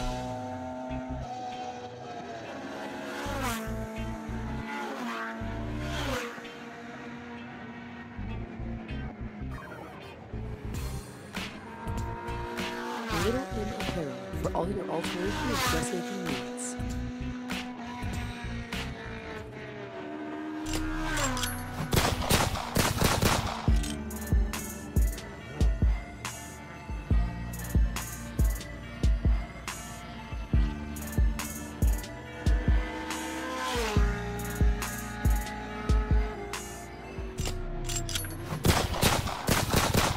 On pole position, the green flag waves, and it's a good start for Jarvis. He will slot ahead of Hugh McAllister into the lead. Russell Wright pokes his nose down on the inside of McAllister, but has to tuck back in behind. Chad Collin moves up into position number 4, and then it's Craig Harris in 5th position. Cameron Sendall and Greg Willis going side by side on the run down into turn number 3. It's Sendall who picks up that position. Already Jarvis has stretched that margin out in front. Plane continues at a lower rate. Lewis back out on the track, so he will go on to finish this one.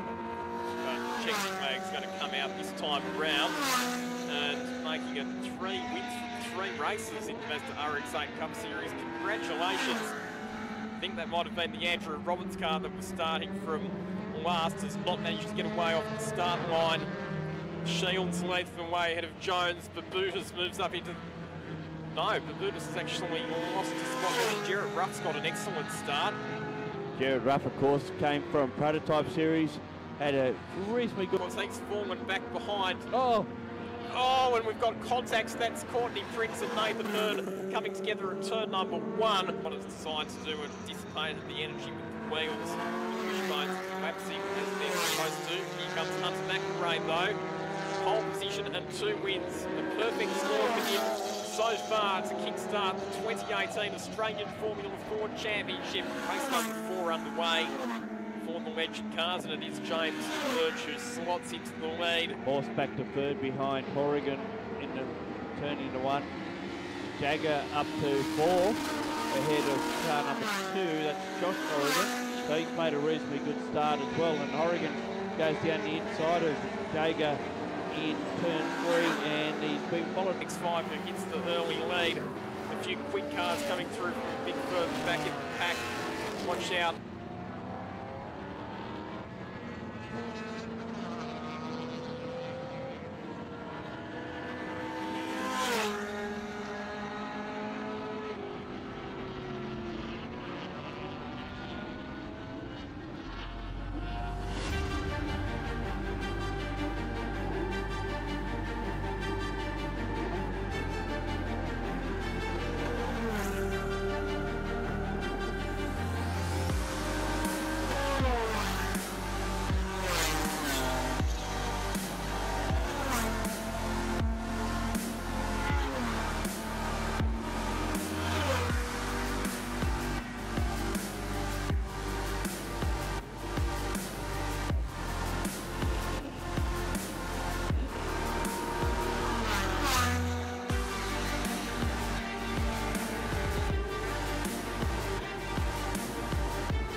Hi, I'm Lachlan Manee from the number 14 Gale from CHG Racing Team and Southern Star Truck Centre. Join me for a lap around Wakefield Park in the Formula Ford.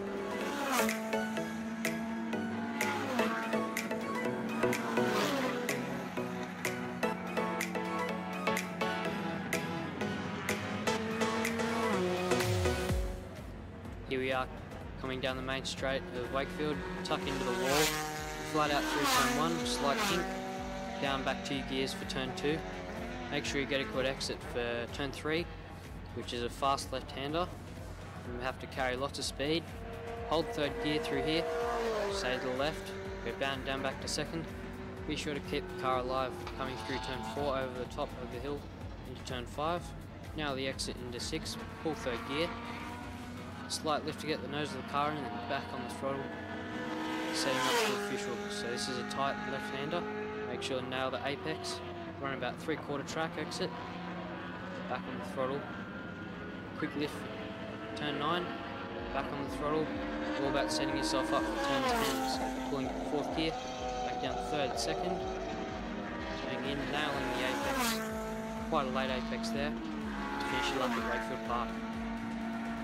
Welcome to round 3 of the Australian Formula Ford Championship, my home track, Wakefield Park.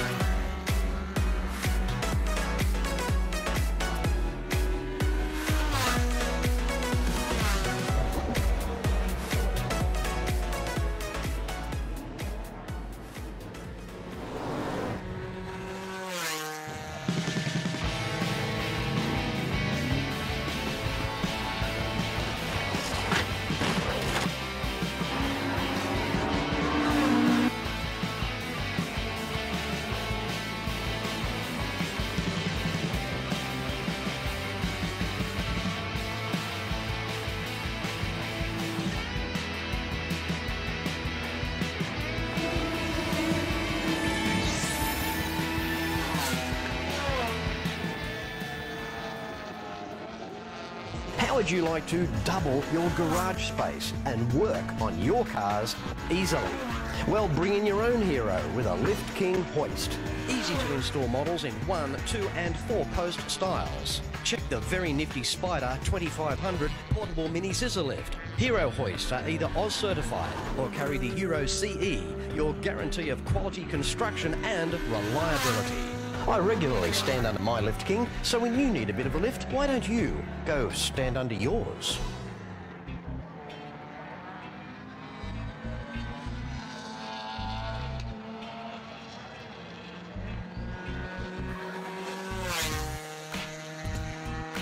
Little M Apparel for all your alteration and dressmaking needs.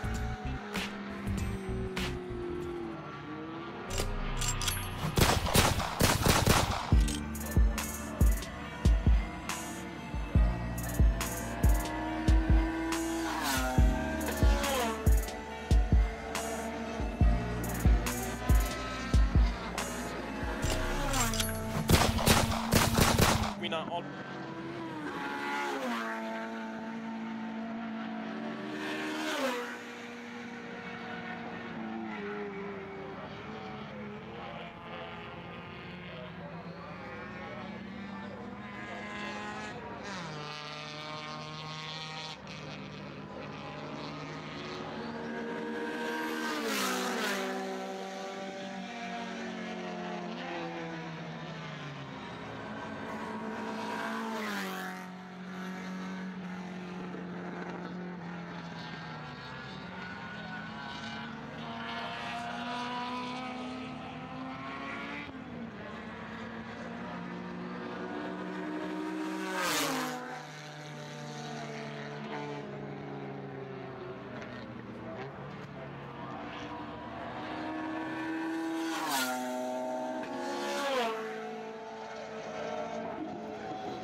And as we welcome you back to Wakefield Park for the final race of the weekend for the Australian Sports Sedan Series, a bit of drama on the first of the two warm-up laps. Gary O'Brien with Birrell Seaton firing it off the road at turn 9, and Steve Robinson, Michael Robinson, I beg your pardon, having a spin on the exit of the fishhook as well in the Monaro. So a bit cut and thrust, as you can probably see evident on the side of that Monaro. There's a little bit of contact between runners from the last race, which was another cracky race. Lots of dices down the field, particularly as well with our two front runners and front row sitters in Tony Ricciardello and Thomas Randall, both battling to get tyre temperatures up to spec. That's why we have this second warm-up lap to try and get some tyre temperature, and as you was quite evident, two cars firing off the road on the first lap is a good indication that tyre temperature wasn't quite there. And also possibly still a bit of fluid on the road from a car that expired in the improved production under 2 litre race that we had just before coming back on air on the live stream for this one. So Tony Ricciardello on pole, 1 win apiece for him and Thomas Randall, the two cars that will start on the front row of the grid. Stephen Tomasi and Steve Lacey on the second row. Then we go back to Birrell Seaton and Shane Woodman on the third row of the grid. Shane Bradford and Michael Robinson positions 7 and 8. Grant Tillman and Scott Reid positions 9 and 10. And it's back to Simon Copping and Colin Smith, Jeff Taunton and Elise Montgomery, Jason Buskett, Joe Said, Muscat Spiteri, Mantikos, Smith, Monaghan, Camburis, Barton and McMurdo rounding out our starters for the final Sports Sedan race of the weekend. We're in the hands of the starters. 15 laps, away we go. Ricciardello and Randall side by side. Good start for Stephen Lacey, and it's Randall who slots in ahead of Ricciardello. Big lock up from Tomasi, and we've got contact and two cars off the road and in the fence. Ricciardello's got dramas. Tomasi goes up to second position, but unfortunately Chris Muscat and John Spiteri in the wall at turn number 1. So we'll have a safety car situation, and we do. You can see the two cars that are off the track there, but certainly some dramas for Ricciardello off the start. Was actually leading into turn 2 and then slipped back, and I don't think they're quite aware yet that we have got a safety car. Now I think they've realised what the problem is, and Ricciardello's just been passed by Joe Sad, so I think they'll have to can't address it. Oh, and a problem as well for Stephen Lacey. See the broken wheel on the right front of that car, or it's buckled at least, so he's had contact with someone, so I'd say he's had contact with Ricciardello. Now, will Ricciardello pit or will he stay out? See if he has got a drama. He's in the pits, so there's problems there for Tony Ricciardello, our series leader. Race 2 winner earlier today, second in race 1, but Steve Lacey stopped as well, the leading New South Wales competitor this weekend. Very unfortunate. Now, are they going to... They're not rushing around this car. They're looking at the left rear. And pretty sure they've got air jacks on these cars, but they're not put it on the air jacks as yet. Well, if Tony Ricciardello's the DNF for this race, that's a big hit for his championship, because this race is worth the most points out of all 3 of the races. 60 points up for grabs for the race winner, so you don't want to get a DNF in this one. Yeah, and he's just been joined in the pits by the Mazda. We've seen down at turn 1. You can see the scuff marks on that car. Chris Muscat. The one who could be looking really good in the championship after this weekend is Steve Tomasi. Sure. Because he finished up the pointy end in round 1 at Tailem Bend.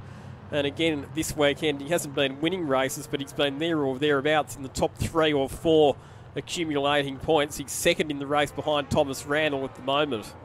Yeah, there's no rush to repair whatever's happened to the Alpha. Here's a replay of what's happened. Let's have a look at the back of the shot, because it was a bit further down the order where we had the incident between... There it is there. So Muscat was on the inside and just basically came across the front of John Spiteri in the Mitsubishi Evo. I think Spiteri was very much the innocent victim in that one. So say the silver car, Gary, 3 rows up, He's got bang. He got a hit from Oh, that's the other Spiteri, Charlie Spiteri in the Yes. other Evo. So he got a hit from that car. That's forced him across to the left. So we'll have another look at the replay here. So Charlie Spiteri's in the white Mitsubishi Evo, which is all the way on the right-hand side of the track. Yeah, so it's just the squeeze there. So Charlie Spiteri has squeezed Chris Muscat, who in turn has gone into the side of John Spiteri, and it's Muscat and John Now, Spiteri who've ended up in the Riccadillo wall. heading back out now, so whatever the drama was, I'd like to see a replay of what happened down at turn 2, but obviously the attention was taken away with this drama back in turn 1.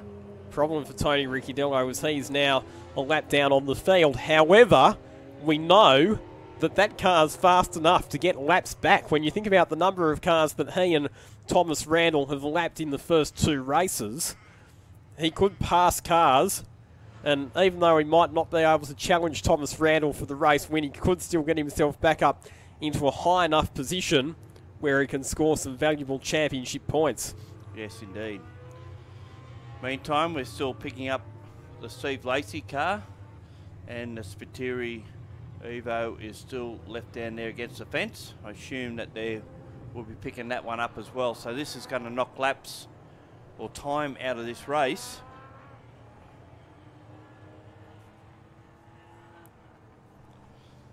Taking the front off as precaution, that would drag on the quick lift truck, so they can probably affect getting that up. Shame for Steve Lacey, who's been instrumental in getting this whole meeting organised for not only the New South Wales guys but for the national guys. Did run at the first meeting over at the Bend as well.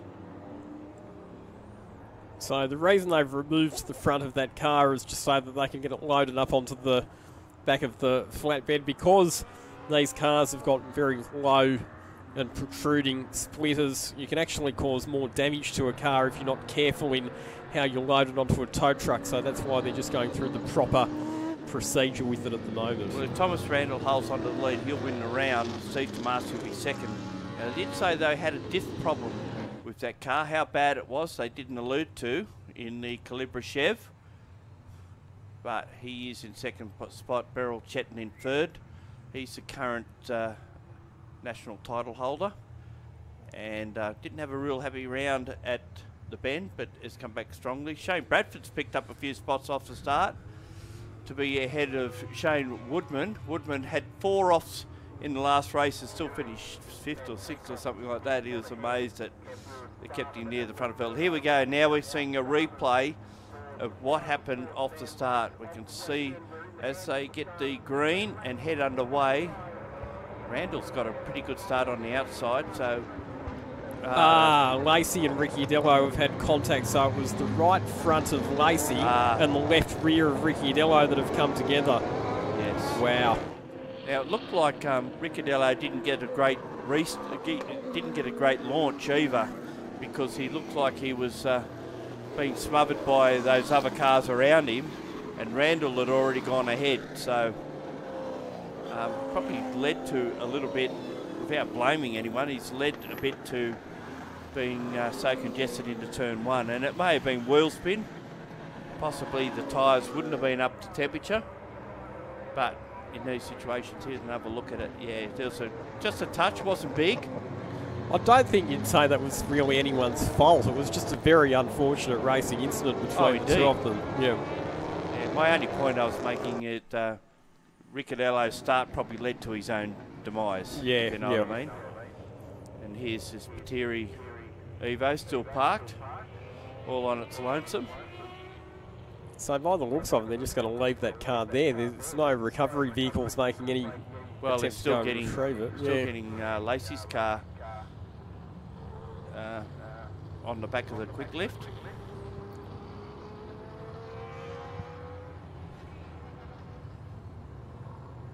One who did make a reasonably good start was Joe Sett, to be up to 9th. Considering the dramas he had in the early race, Colin Smith in 10th. And Simon copping up to 6th, and the best of the state championship runners as well. Best of the drivers on the Kumo tyres now that Stephen Lacey's out of the race. So it's a double blow for Steve Lacey, isn't it? Because he gets 0 points for both the state and for the national title. So it hurts his chances in both of those championships. Yeah, and I'm just trying to think. I think Steve Copping is actually Simon leading. Copping, Simon Copping's actually leading the state series as well. It was Brad Shields before this weekend, but of course he's not running. here. Yeah.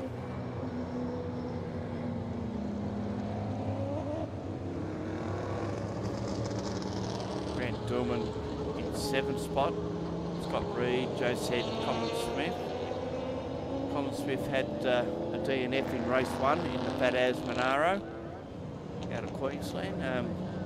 Came off the track and then they had some bad steering and opted just to watch the rest of the race, which was a thriller, as it turned out. And Charlie Spiteri is going to get back out and rejoin onto the back of the field as well.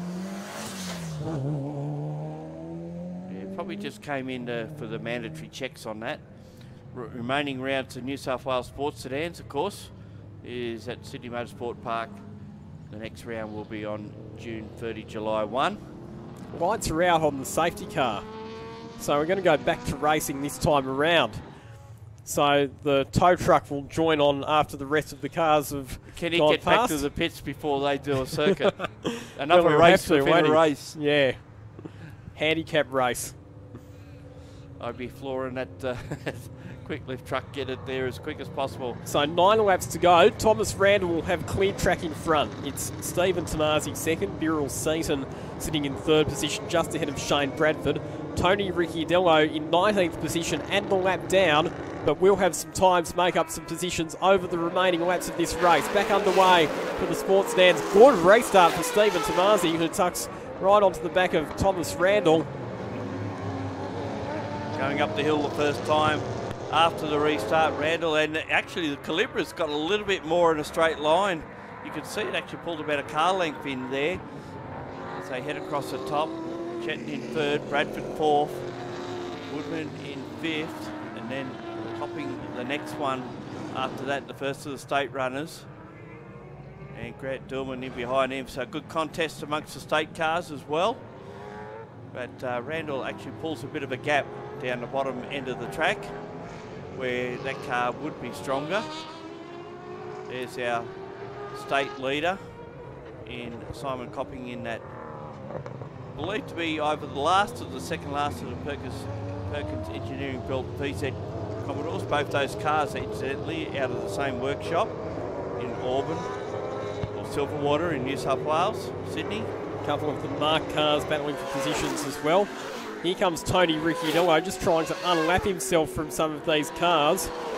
At the moment he's not making up any positions because he is a lap down on the field, but he needs to try and get some cleared track and go round again and then try and start making up some positions. It's an intriguing dice between the two marked cars ahead of the two Monaros. And you would think that the two Monaros should try and find their way past them. They're a lot further back than what we would have thought they would have been, both Robertson and Smith. And there goes Lisa Montgomery around at turn 5. Was she helped or did she do it on her own? It's a big question. Another one of the New South Wales state runners, or several of them, three of those cars there, 2 Commodores and a Nissan, finding their way around towards the back of the field. And unsurprisingly, it's Thomas Randall who's clocked the fastest lap of the race with cleared track and no pressure from behind, a 58.0 for the Sky Sands Saab, which leads the field in the Sky Sands Sports Sedan category. There's our 2 state leaders coming through. Simon Copping and Grant Dillman. Scott Reed, another one of the state runners, is there as well in the Trans Am Mustang, and just about to be passed by Tony Ricciardello. So Copping and Dillman battling for state honours here. Copping just ahead of Dillman at the moment. The 2 Dillman Automotive M3 Motorsport teammates, both those cars prepared out of the M3 Motorsport workshop. Ricciardello coming up behind them to unlap himself from those 2 cars. and has a lot more pace than either of those two, and nabs the Falcon before turn 1 and nestles in between them as they go through turn 2. Should get the Commodore going up the hill. It does so. Quickly zooms past that car and doesn't improve his position much, but at this stage still running in 19th position overall. Could he still get a podium for the round based on his results from the first two races? Our timing doesn't have that on there. I would tend to think that maybe he won't, because we have some others like the likes of, well, let's have a look. Who else is there? Michael Robinson is well down. Shane Bradford, maybe, can get ahead of him. He's had 2 results. Maybe Shane Woodman might end up third, actually. And Birrell Seaton would be the other one as well, too. Yep. And of course, this race is worth more points, so if you finish down the order, it's more expensive. It hurts. Yep. Ricky Dello is still in 19th position, but he is starting to get within range of being able to make up positions. 16 seconds to the next car up the road, which will be Lisa Montgomery. So he's a chance of making up a few spots before we get to the end of this race. And Lisa Montgomery's down in turn 8, and Ricciardello's just gone through turn 5, heading towards turn 6, so he's not that far behind. He's also got to negotiate some faster cars as well, because he is coming up on the back of the 2 Shanes, in Shane Bradford and Shane Woodman in the respective Trans Am Camaro and the Sports Sedan BMW. We're just seeing here on the timing as well that cars number 18 and 95 are going to be penalised after the race for safety car restart infringements overlapping before the start-finish line. So Jeff Taunton in the number 95 marked car, and also Lisa Montgomery in the marked car, both to receive post-race penalties. The 2 marked cars. Yep. And Ricciardello does pass Woodman going up the hill, and Bradford will be the next target on his list. So with those penalties, Ricciardello will pick up positions, and Ricciardello negotiating the traffic. As I said, it's a little bit more difficult now. He's up against cars that have performance levels closer to his. He should get Bradford down the back straight before turn 10. He lines up the Camaro, shoots down the inside of him, and gets that position away. Montgomery's the next one up the road, and she's only just in front of him. Didn't take long to catch him. There's some more of our state level competitors competing there. That's 267. And 357 on screen at the moment, which is Theo Camburis. I just got a glimpse of that. It's not my eyesight. And Rod Moynihan in the whole Commodore, the silver car. Another good dice going on here. Scott Reed in the number 25 Trans Am Ford Mustang, and Michael Robinson in the Sports Sedan Holden Monaro.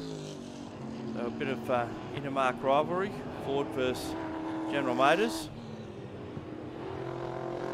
All running basically 6-litre Chevs, those cars, apart from the Mustang, of course, which is running a Ford engine. Our front runners are filtering their way through the traffic. Tom Randall's been able to build an 8-second gap back to Stephen Tomasi, who hasn't dropped off Beryl Chetton by too much, has he? The gap between those two is only 2.7 seconds.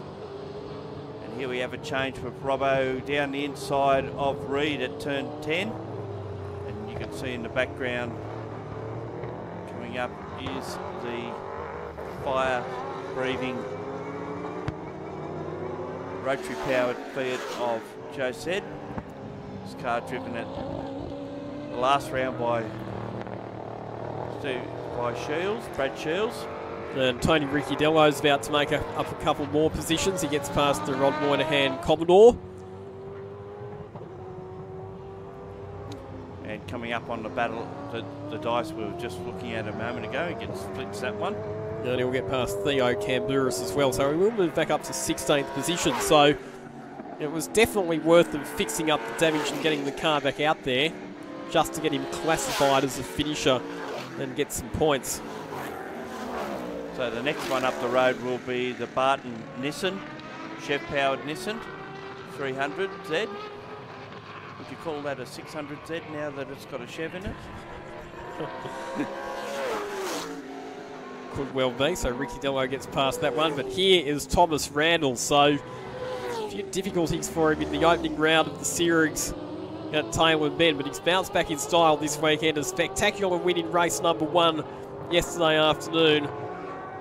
Finished second behind Tony Ricciardello in race number 2, but it's a lights to flag victory and the round win for the Sky Sands Saab 9-3 in race number 3. Tom Randall is your round winner for round number 2 of the Sky Sands Australian Sports Sedan Always Series. good that the sponsor wins the race.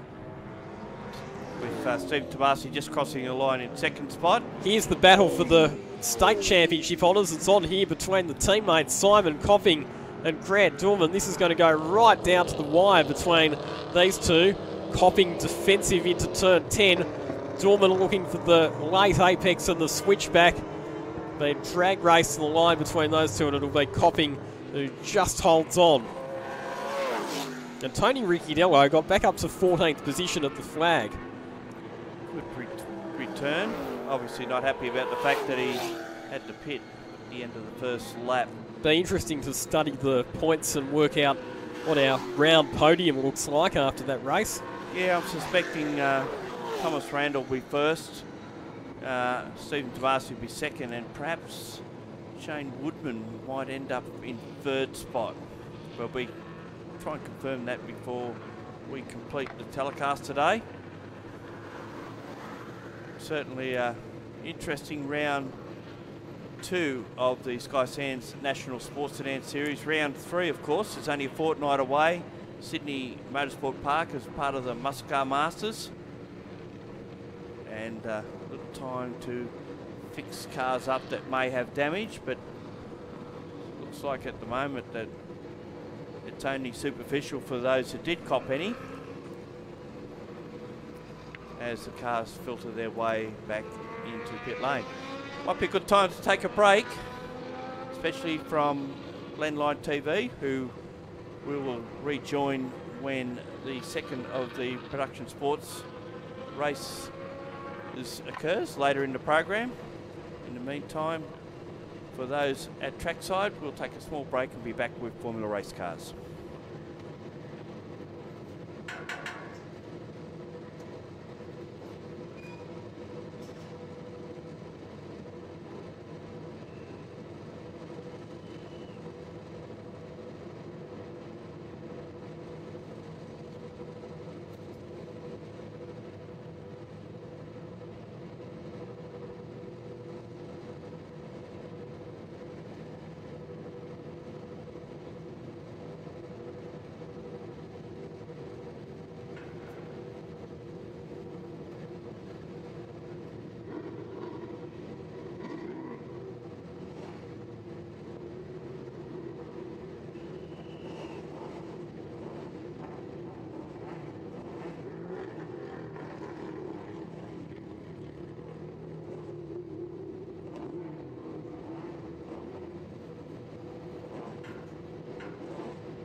And again, Ricciardello gets held up by one of the marked cars this time. And it always works, or not always, but very often it works to the disadvantage of the race leader, doesn't it? Because he's a trailblazer. That's correct, yeah. Once the race leader goes through, the cars that are being lapped become a bit more aware that there's likely to be other faster cars coming through as well. And you can see down there how tight it is down at turn 10 on that occasion. They come through there, and now they're getting in amongst faster cars. the likes of Scott Reed is the next one up the road, and he wisely sees them coming now. He's actually between the two of them, so that's affected Randall, and Randall lost a bit out of that, out of turn 2. Of course, they've got another car right up in front of them, so it's a traffic management job for these guys at the moment. And look, there is another instance where that lap traffic has worked in favour of Randall. He's pulled right back up on the back of Ricciardello. Is he going to have a shot down the inside? Oh, they don't get closer. I think he might have given him a little push there. And up the inside, side by side through the fishhook. Ricciardello will be on the inside for the next corner, turn 9.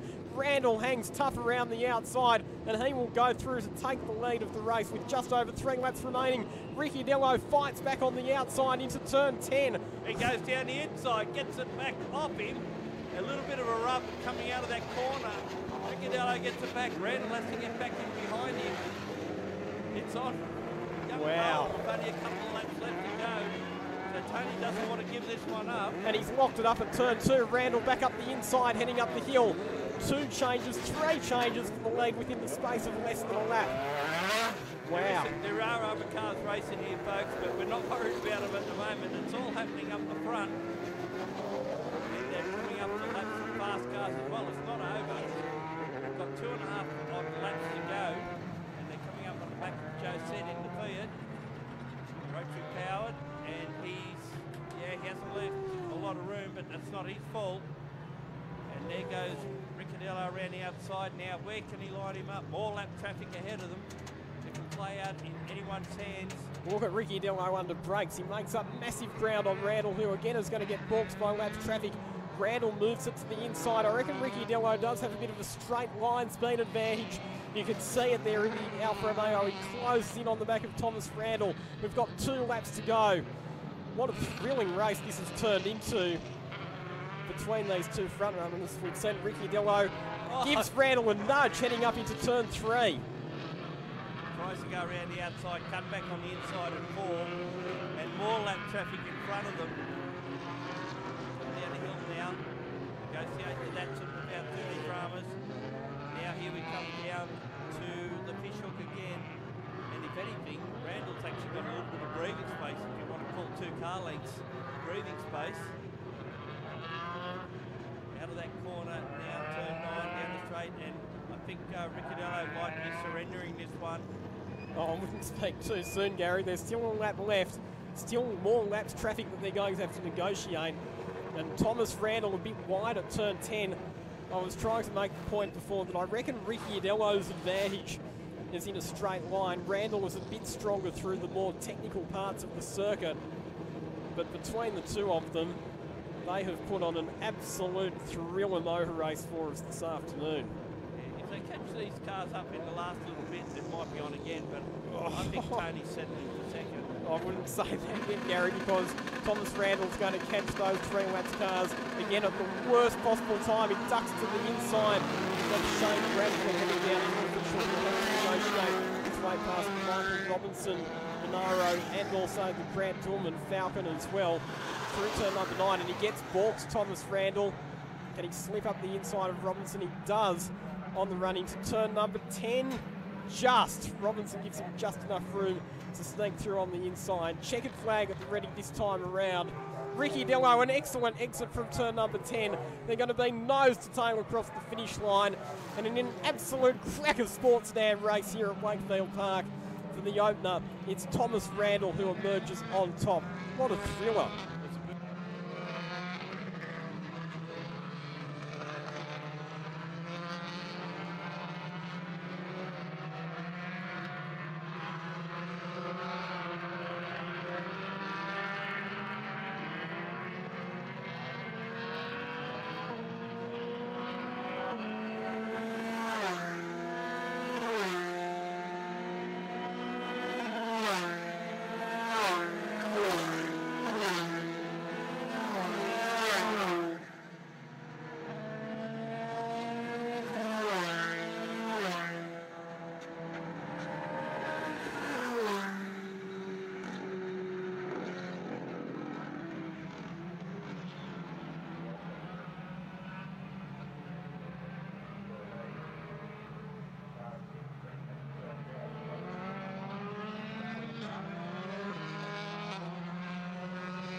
Welcome back, everybody.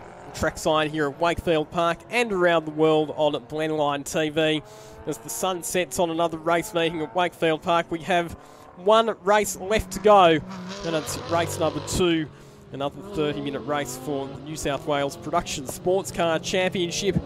Grid positions for this race determined based on qualifying session Part B, which was held earlier on today. And it is Daniel Gaunt who will once again start on a pole position. He took a comprehensive victory by a lap in the first race that we had earlier today, breaking the lap record, in fact smashing the lap record by more than 2 seconds in the process, getting down to a 57.4 lap time. David Stevens lines up alongside him on the front row in the Ferrari 458, and then it's Daniel Gillison and Andrew McPherson off row 2. Marcel Zalua and Sergio Peers on row 3, back to Nathan Halstead and Nick Cansian on the 4th row of the grid. Aaron Gabriel and Valerie Busman 9th and 10th on the grid, back to Townsend, who is missing from this race unfortunately. Len Keek, Johnson, Wan, Wemys and Graham rounding out our 16-car field. Yeah, Scott Fleming was due to jump in as the second driver in the Ian Pretty replica GT40. Unfortunately, that didn't get past the first qualifying session. So there's another non-starter. Red lights on. I reckon David Stevens might have jumped the start there. He was creeping before the lights went out. Good start, Daniel Gillison. Good start from Marcel Zalua as well in the Porsche GT3 Cup car. Not a great start from David Stevens, despite the fact that I reckon he crept when the red lights came on. We'll see if there's any action from that from race control. And Andrew McPherson losing a couple of spots off the line as well. He's slotted in behind both Marcel Zalua and Sergio Peers. Yeah, Daniel Gillison will be keen to make a fight of this one. Up to second spot already ahead of Stevens in the Ferrari. We did note earlier that he had to pit because the door had come off that car. Well, it's hanging off it. But as Daniel Gaunt leads the way in the 124 Audi R8. And yet again, we see 2 Kiwis at the pointy end of the field, don't we? Daniel Gaunt and Daniel Gillison, both from New Zealand. Talk about motor racing and rugby and talk Kiwis, you can't shut them up.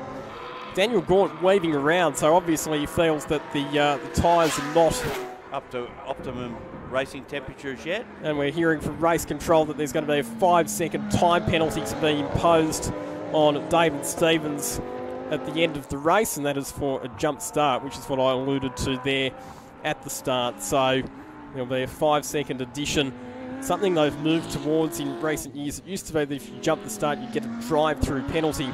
In many situations, it seems like that was a bit of a disproportionate penalty because a jump start could be the tiniest of tiny errors and you could have your race ruined completely with the drive-through for it. Yeah, that's right. And 5 seconds is much fairer. Of course, unless you do a Richard Walk V8U type start, then obviously you're going to get it drive-through. Where you jump the start by more than 5 seconds. Yeah. Yes. So Daniel Gaunt, as I mentioned, broke the lap record in race number 1, got down to a 57.3 lap time. And he will probably take a bit of time to get the tyres up to temperature because we do now have cloud cover here at Wakefield Park. And the temperature will drop pretty quickly once that sun sets over those hills behind us. There's Marcel Zulis at the moment running in P4 ahead of his teammate in Spiro. Sergio Peers, Sergio Peers, not Spiro. And Andrew McPherson. Taking it a little bit more trepidatiously this time round. Is that a word? Trepidatiously? Yeah, of course it is. I just made it up. So Andrew McPherson in behind the other 2 Porsches. So we've got Porsches running in positions number 4, 5 and 6 at the moment.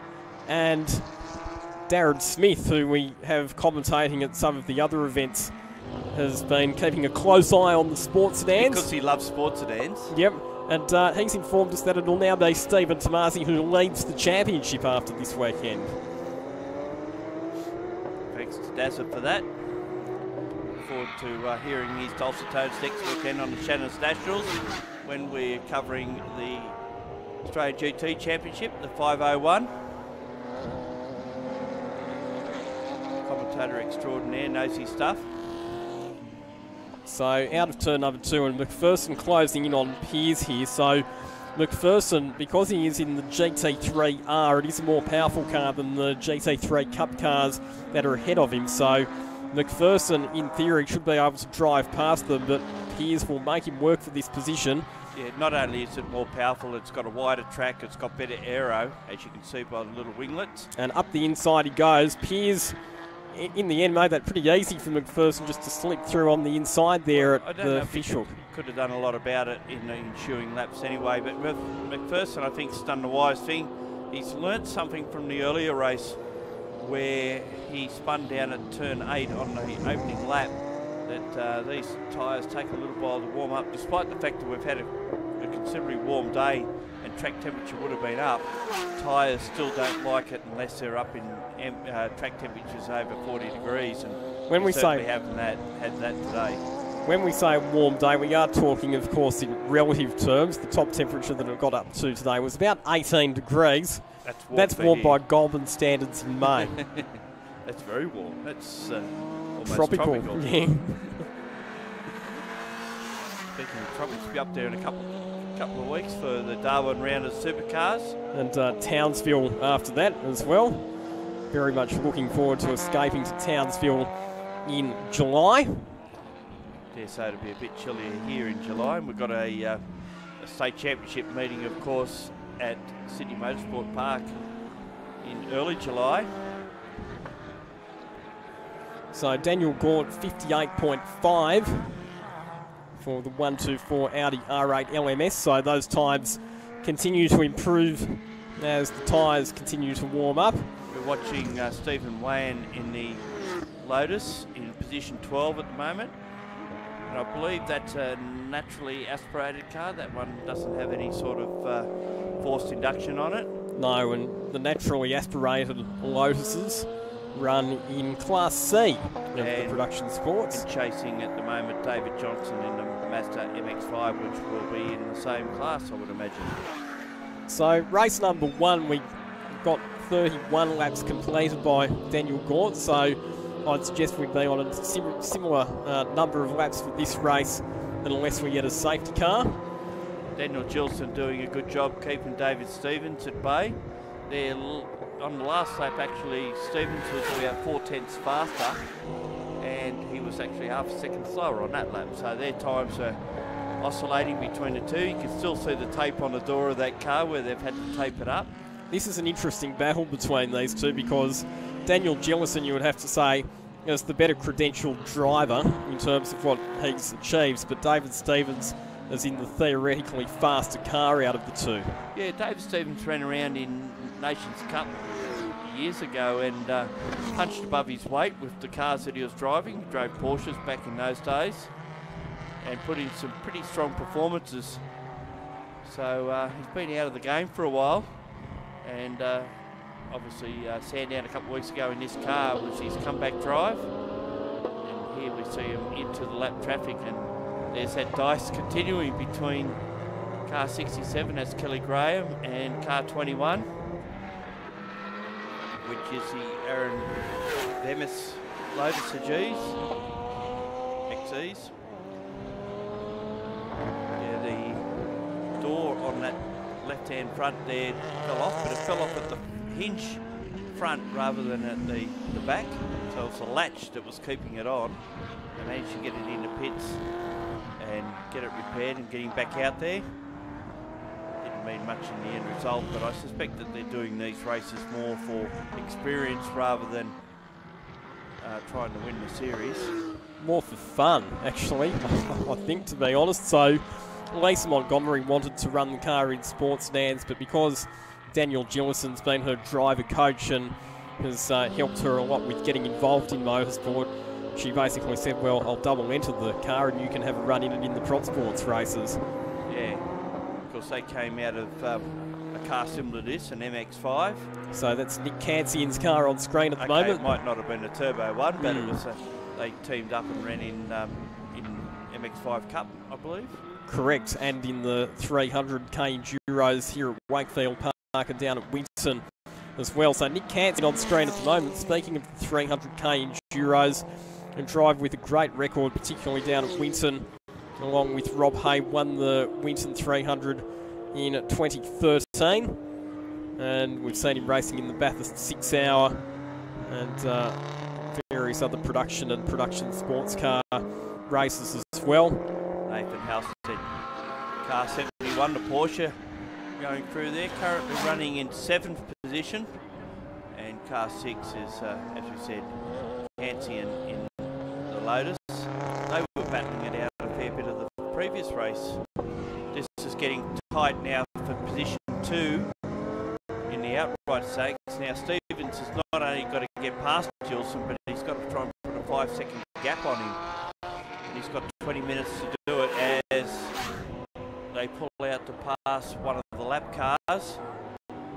This is a race that'll determine second. You can actually see how we're losing light as car 188 goes around. That's Stephen Wan in the Lotus, turn 10.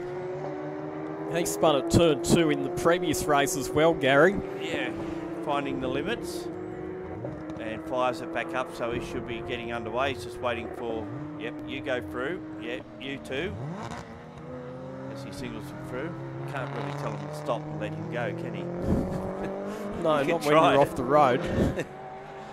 This has been a really good job for Daniel Gillison, because normally those Mark cars, the Mark Generation 1 cars, are not as fast as the GT3 cars. You look at events like the Bathurst 12 Hour, for example, where they actually run at a pace that's quite significantly slower than the GT3 cars. They are restricted to do Yeah, that. they do have a benchmark time at Bathurst, but Daniel Gillison doing a really good job here at the moment just to hold out that Ferrari. Let's have a look at these cars in this battle and try and pick up where the strengths and weaknesses are. The Ferrari with more aero should be able to carry more mid-corner speed. Where the Mark II Focus, or sorry, the Mark I Focus, I should say, will have the advantage, will be coming off the slower corners with Gillison's experience. And I reckon... And the Coyote 5-litre V8 under the bonnet. You can see the discs are glowing on the Mark car. The Ferrari's better under brakes. What Gillison needs to try and do here is just slow it up at the apex so that David Stevens looking down the inside. Bit of overlap between the two cars. Gillison using all of the road on the exit and actually decides that discretion is the better part of valour, and Stevens sneaks on through, but Gillison certainly made him work for that position. Yeah, I was going to say that the strength of the Ferrari was probably the only place he couldn't use it, because there was the Mark car in its path. But now that he's got past, you should see Stevens start to pull away, because he'll be away through some of the twisting bits, particularly over the top through turns 4, 5, and then down the hill towards the fish hook 7 and 8. In the end, it was probably under brakes as well. He was able to draw right alongside Gillison in the braking zone at turn 10, and that was how he was able to set up that move. The car in front of them has gone to the pits, so see who that is. It's Nick Cassian in the number 6. Nick's dad, Malcolm, wandering down the pits to try and see what the story is there. Unfortunately, while that MX-5's quick, it hasn't always been the most bulletproof car either. And I can think of a number of the 300k races where he's been in a good position only to retire with mechanical problems. And unfortunately, it looks like there might be some more dramas with that car at the moment. That's a shame, because he... Zula and McPherson for position. And we've seen the number 13 Porsche have a bit of a drama down at braking at turn 2, and that's allowed McPherson to get a little bit closer. The gap at the moment just 0.7 of a second between those two, and you would expect that McPherson would be a little bit stronger. The car, a more potent Porsche.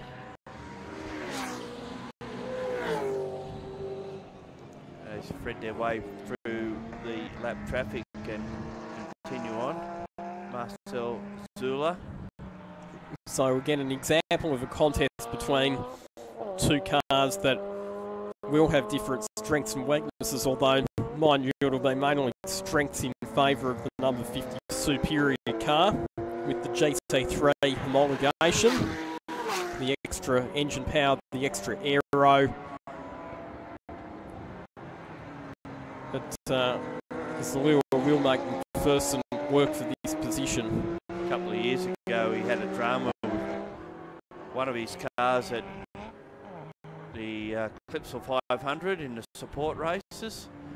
So he just wheeled out the other one. Fortunately, it was in practice, and he had an identical one on the truck, so he could run that. I think he had 3 of them at the time, 2 in Australia and 1 based in Malaysia, or thereabouts. And it's handy that you can just roll out the spare. Couldn't have done it in qualifying, obviously, but in practice, after a practice session, you can. It reminds me of one year in the Australian GT Championship in the space of a race weekend. I think he crashed one Mosler and then crashed a second one as well. This battle continues, and their lap times are very similar, 61.6 and 61.7 on that particular lap. Daniel Gaunt's best lap of the race of 58.0, which he set on lap number 10. We're currently on lap number 16. In the previous race, it was lap 17 where we saw Dan Gaunt recording his fastest time of the race, which was the 57.3. Not quite sure. I very much doubt they would have bothered putting fresh set of tyres on the car for this race either. No, I doubt it'd be that hard on tyres, 30 odd laps around here. But the interesting thing is 4.3 seconds now Stevens has over Gilson.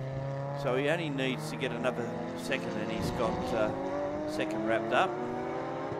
Yes, with that 5-second penalty. And also, you have to say that David Stevens has done a bit better job of keeping Dan Gaunt within range. Remember, Dan Gaunt laps the entire field in race number 1, whereas we're more than halfway through this race, and he's only 18.5 seconds ahead of David Stevens, so I don't think that Dan Gaunt's going to be able to repeat that performance of lapping the entire field in this race. Yeah, exactly. Even the likes of Andrew McPherson will be not in such a position to be in that sort of problem because of the fact that he hasn't had that spin and lost so much time on the opening lap. Although in saying that Andrew McPherson will still be lapped fairly shortly by Dan Gaunt, but I think Stevens and Gillison should both be able to stay on the lead lap right through. Reminder for everybody tuning in on Blendline TV, in a fortnight's time we're heading north to Morgan Park for round number 3 of the Australian Motor Racing Series. GT1 Australia, which features many of the same types of cars that you're seeing in this production sports car category, plus some extra ones as well, will be on the program. We've also got the Australian Formula 3 Series on the program, along with the Mazda RX-8 Cup. They'll be back for their second round. Legend Cars Australia, they've put on some sensational rate. Super 6 and Group 4 touring cars. The Aussie Racing Utes on the program. And we have Aaron Wemmers having some problems out of turn 2.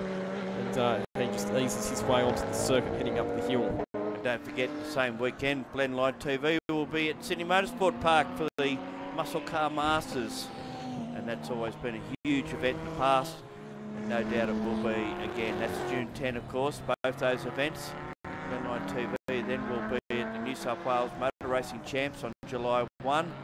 And down here on August 19, back up to Sydney in late October. Then Australian Production Cars, standalone event at Phillip Island, November 3-4. New South Wales Motor Racing Champs at Sydney Motorsport Park, November 17-18. And then, of course, AMRS at Winton on November. Viewers, as you can see, once that sun starts to disappear, the light goes with it. And so does the temperature. It's not too bad still. Well, we're warm anyway. But this race has 11.5 minutes remaining. They've completed 18 laps on their 19th. So we may go 30, might go one less than what we did earlier in the day when that speed's faster. Car 71 there in frame at the moment. That's Nathan Halstead, currently running in 7th position this stage, with a gap over position 8 of around about 55 seconds. So it's a fairly spread out field at this stage because we've got such a class deviation here with fast cars and slow cars. All sorts of different classes. Last round, which was round 2 of the series. Round 1 of the series was actually held at Bathurst over the Easter weekend, and Andrew McPherson and Brad Shields won both those races. It was mandatory pit stops in those 2 1-hour races. Similarly so in the 1-hour race at Sydney Motorsport Park for round 2, where McPherson and Shields finished in 3rd spot. So the key thing here, Gary, is that David Stevens now has the 5+ second margin that he needs over Daniel Jellison to wrap up 2nd position.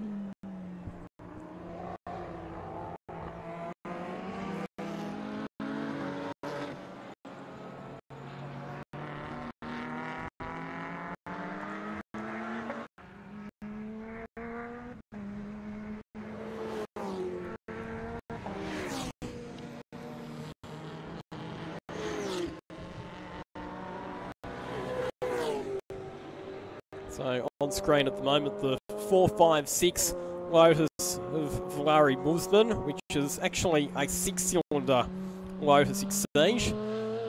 We're seeing some of those Lotus Exiges coming into the Australian production car series.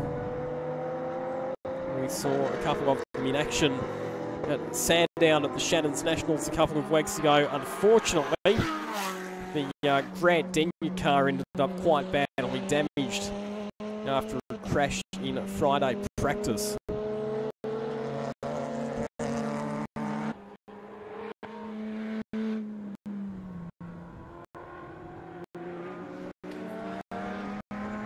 Car number 466 on screen at the moment. That's Valeri Musman. Yep, so as I just mentioned, a number of those Lotuses coming into the Australian production car series as well. Yeah, well, they come in under the price cap of 150,000.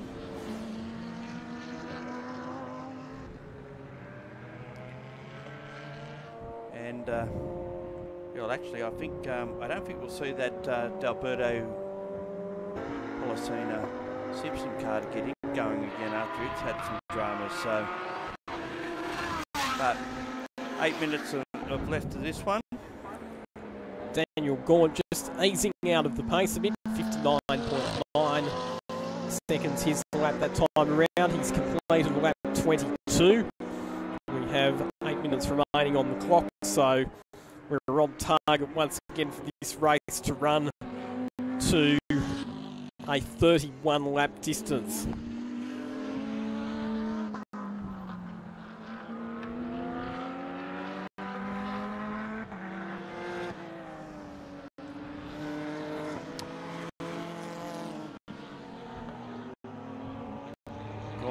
Continuously 26.9 seconds over Stevens with 8.6 seconds back to Wilson. Still hasn't been able to get past the GT3 Cup car. 2.1 seconds in arrears at the moment, and they're still lapping around the same time. Only a tenth of a second difference in the last lap. And you can see a lot of the cars with the headlights on now.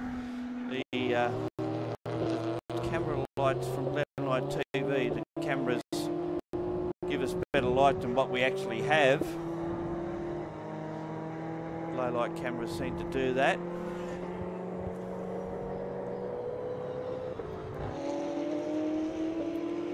And it's easy to see which ones belong to David Stevens. because he's a bright yellow. Bit like the GTE cars that we see running in the Le Mans 24-hour and some of the other World Endurance Championship races, although this year they've actually gone away from yellow headlights. Yeah, well, the road cars in France run that very yellow. Even though if you take an English car over the channel and drive around, you don't have to comply with that rule. So I'm not sure how that works. Andrew McPherson through turn 10. He's coming up to complete his 23rd lap. And you can see that Zula's got away from him a bit on that lap. 3.4 seconds.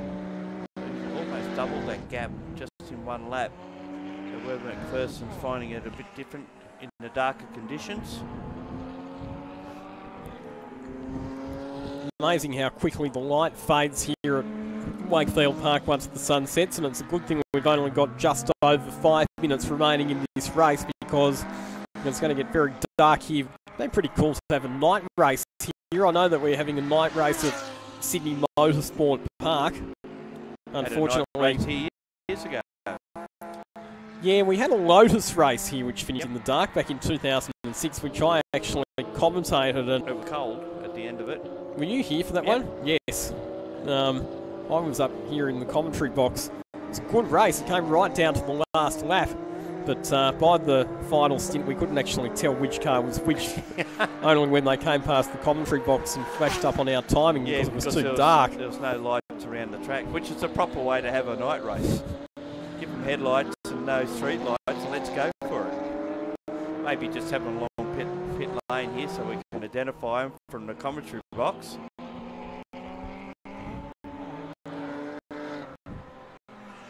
So April, I think, 2006. Which was pretty cool at night time anyway. It was a super touring meeting, or it was, yeah. Yep.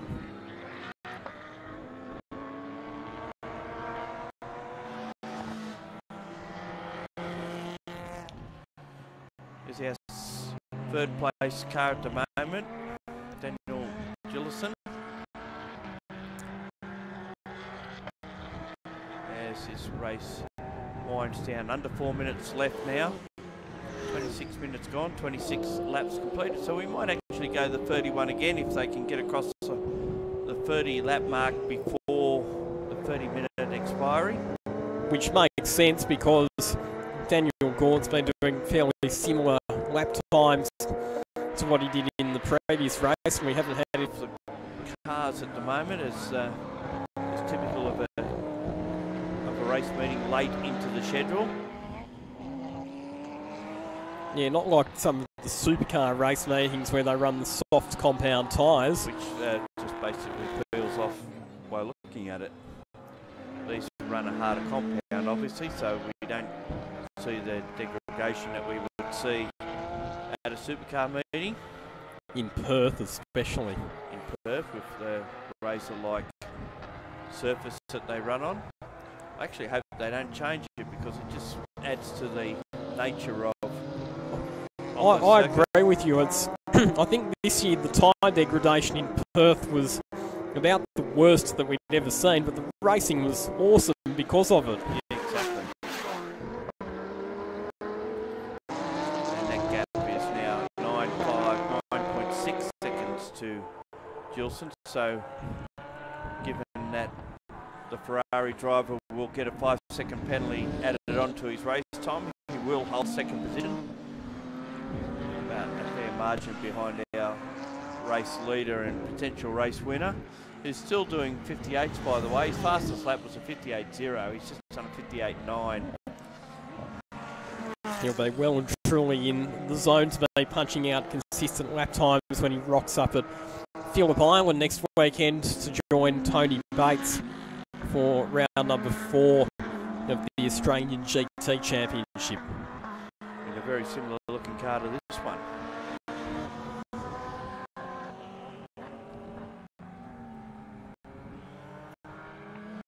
Moment, he's on the 29th lap left of this race. this one completed. Maybe 2 more afterwards. And with 29 laps ticking over now, there'll be 1 minute and around 15 seconds of this race to go. So this means that you complete this lap and the final lap will be lap 31. And the race will finish probably just about a minute after 5 p.m. Australian Standard Time. Not a minute too. Likewise. Yes. And you can tell on the live stream, it doesn't actually tell the story of just how dark it's getting. The camera doesn't paint the whole picture, but what you can see is how bright the headlights and the taillights are becoming in comparison to the rest of the cars on the screen. So here he comes, Daniel Gaunt, out of turn number 10.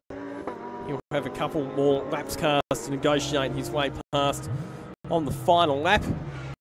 59.9. Oh, we've got a car off the road and in the wall, and it's Daniel Gillison who's crashed the number 18 marked car.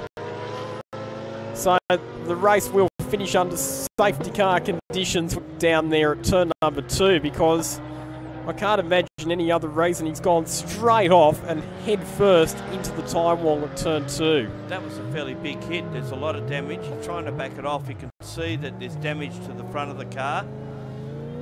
And he's trying to...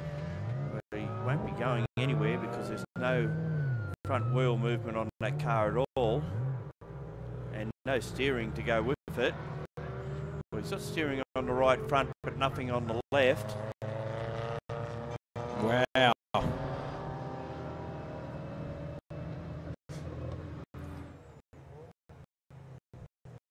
wonder what caused that. I wonder if it's been a brake problem or something. On this lap, we have gone past the completion of 30 minutes, and the checkered flag will be shown to our race winner, Daniel Gaunt, who's won quite convincingly part 2, or the second race within the production sports third round this weekend. And you can see Gilson endeavouring to get this car back to the line and pick up points. So maybe they are chasing points if he wants to get this one home.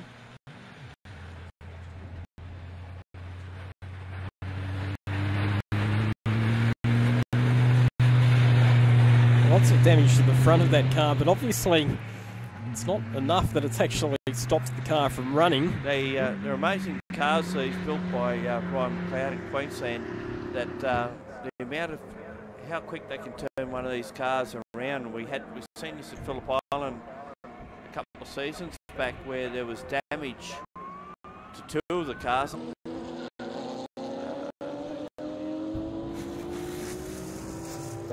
Bang! That was a heavy hit. So he got out of shape and then tried to turn it in, and then it wouldn't turn in. So maybe there was a brake problem. He's not going to get to the finish, unfortunately. Pulled the car up just as the approach to turn 8 and endeavouring to try and get it back. So that's very unfortunate. Here we go again. Something's it's had a steering breakage in the left front. That's what's caused the problem, and then it speared off straight ahead. So the steering arm or something's broken, and obviously the brake's not working as well. We can just see it as it almost like tries to turn right rather than left. Yeah, I see what you mean there.